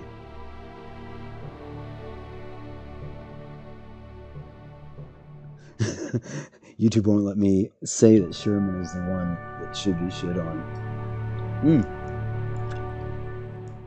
I know there's no love for Sherman in the South, or very little. Total war, right? And it seems we've adopted it, though, haven't we? We've really. Now, of course, aren't we also kind of being naive if we, and you don't support this, but there is an argument to be made that he's not the father of anything in that regard, right? Like, you could look at, granted, you'd be talking about Genghis Khan and people like that, but there's an argument to be made that, like, no, total war existed before Sherman. But yeah, take it to the people. And he was the Secretary of War. I loved when we were more blunt. Instead of Secretary of Defense, just like War Department. Sherman was Secretary of War during the Plains Indian Wars, and so you see the same tactics. Like, what if we hunt out the buffalo? Does that not force them onto the reservation? What if they're not on the reservation by a certain date? We consider them hostile. And I don't know about sending that message to the various tribal nations in January during the winter. You know what I mean? Like, telling them, like, yeah, you have 30 days to get on the reservation. By the way, it's a blizzard conditions out there, so we'll see you in the spring, and it won't be our diplomats.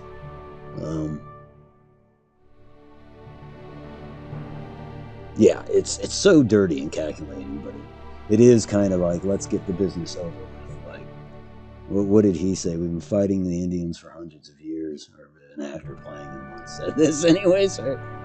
Let's finally get this business done.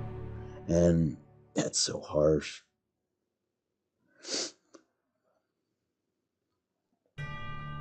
He may have. Grant was, God, they called Grant a butcher, but I don't know. I think that's overstated, that Grant was a butcher. Sherman's march to the sea was destroying civilian homes, farms, and businesses, as well as military. Yes, absolutely. It was the carpet bombing of its day, in a sense, right? Yeah.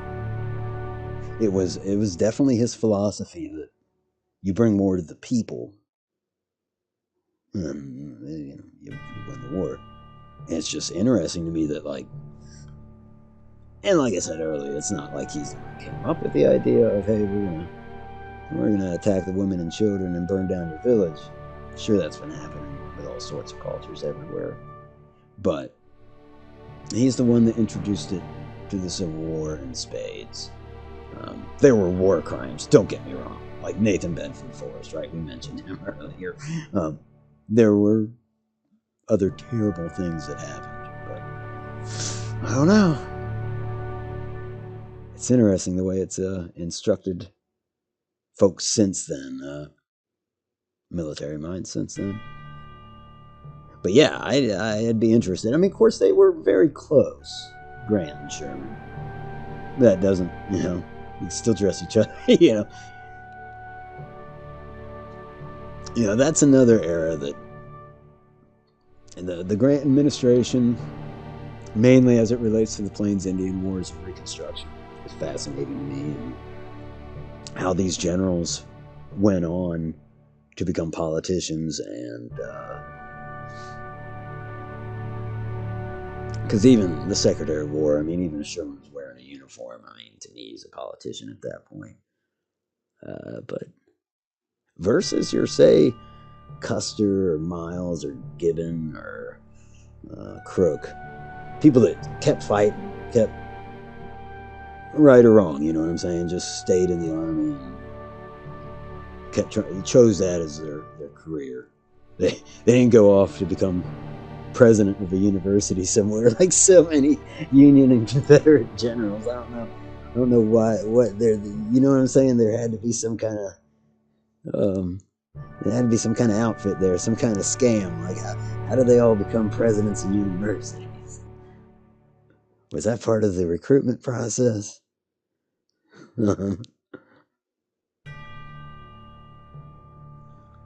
Anyway, I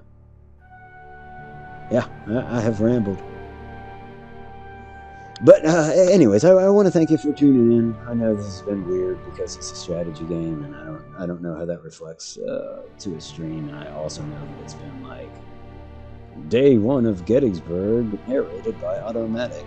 I didn't mean for it to be that, but there's just as it pertains to the Civil War, there's once I get going, it's hard to stop me. But I have to stop me.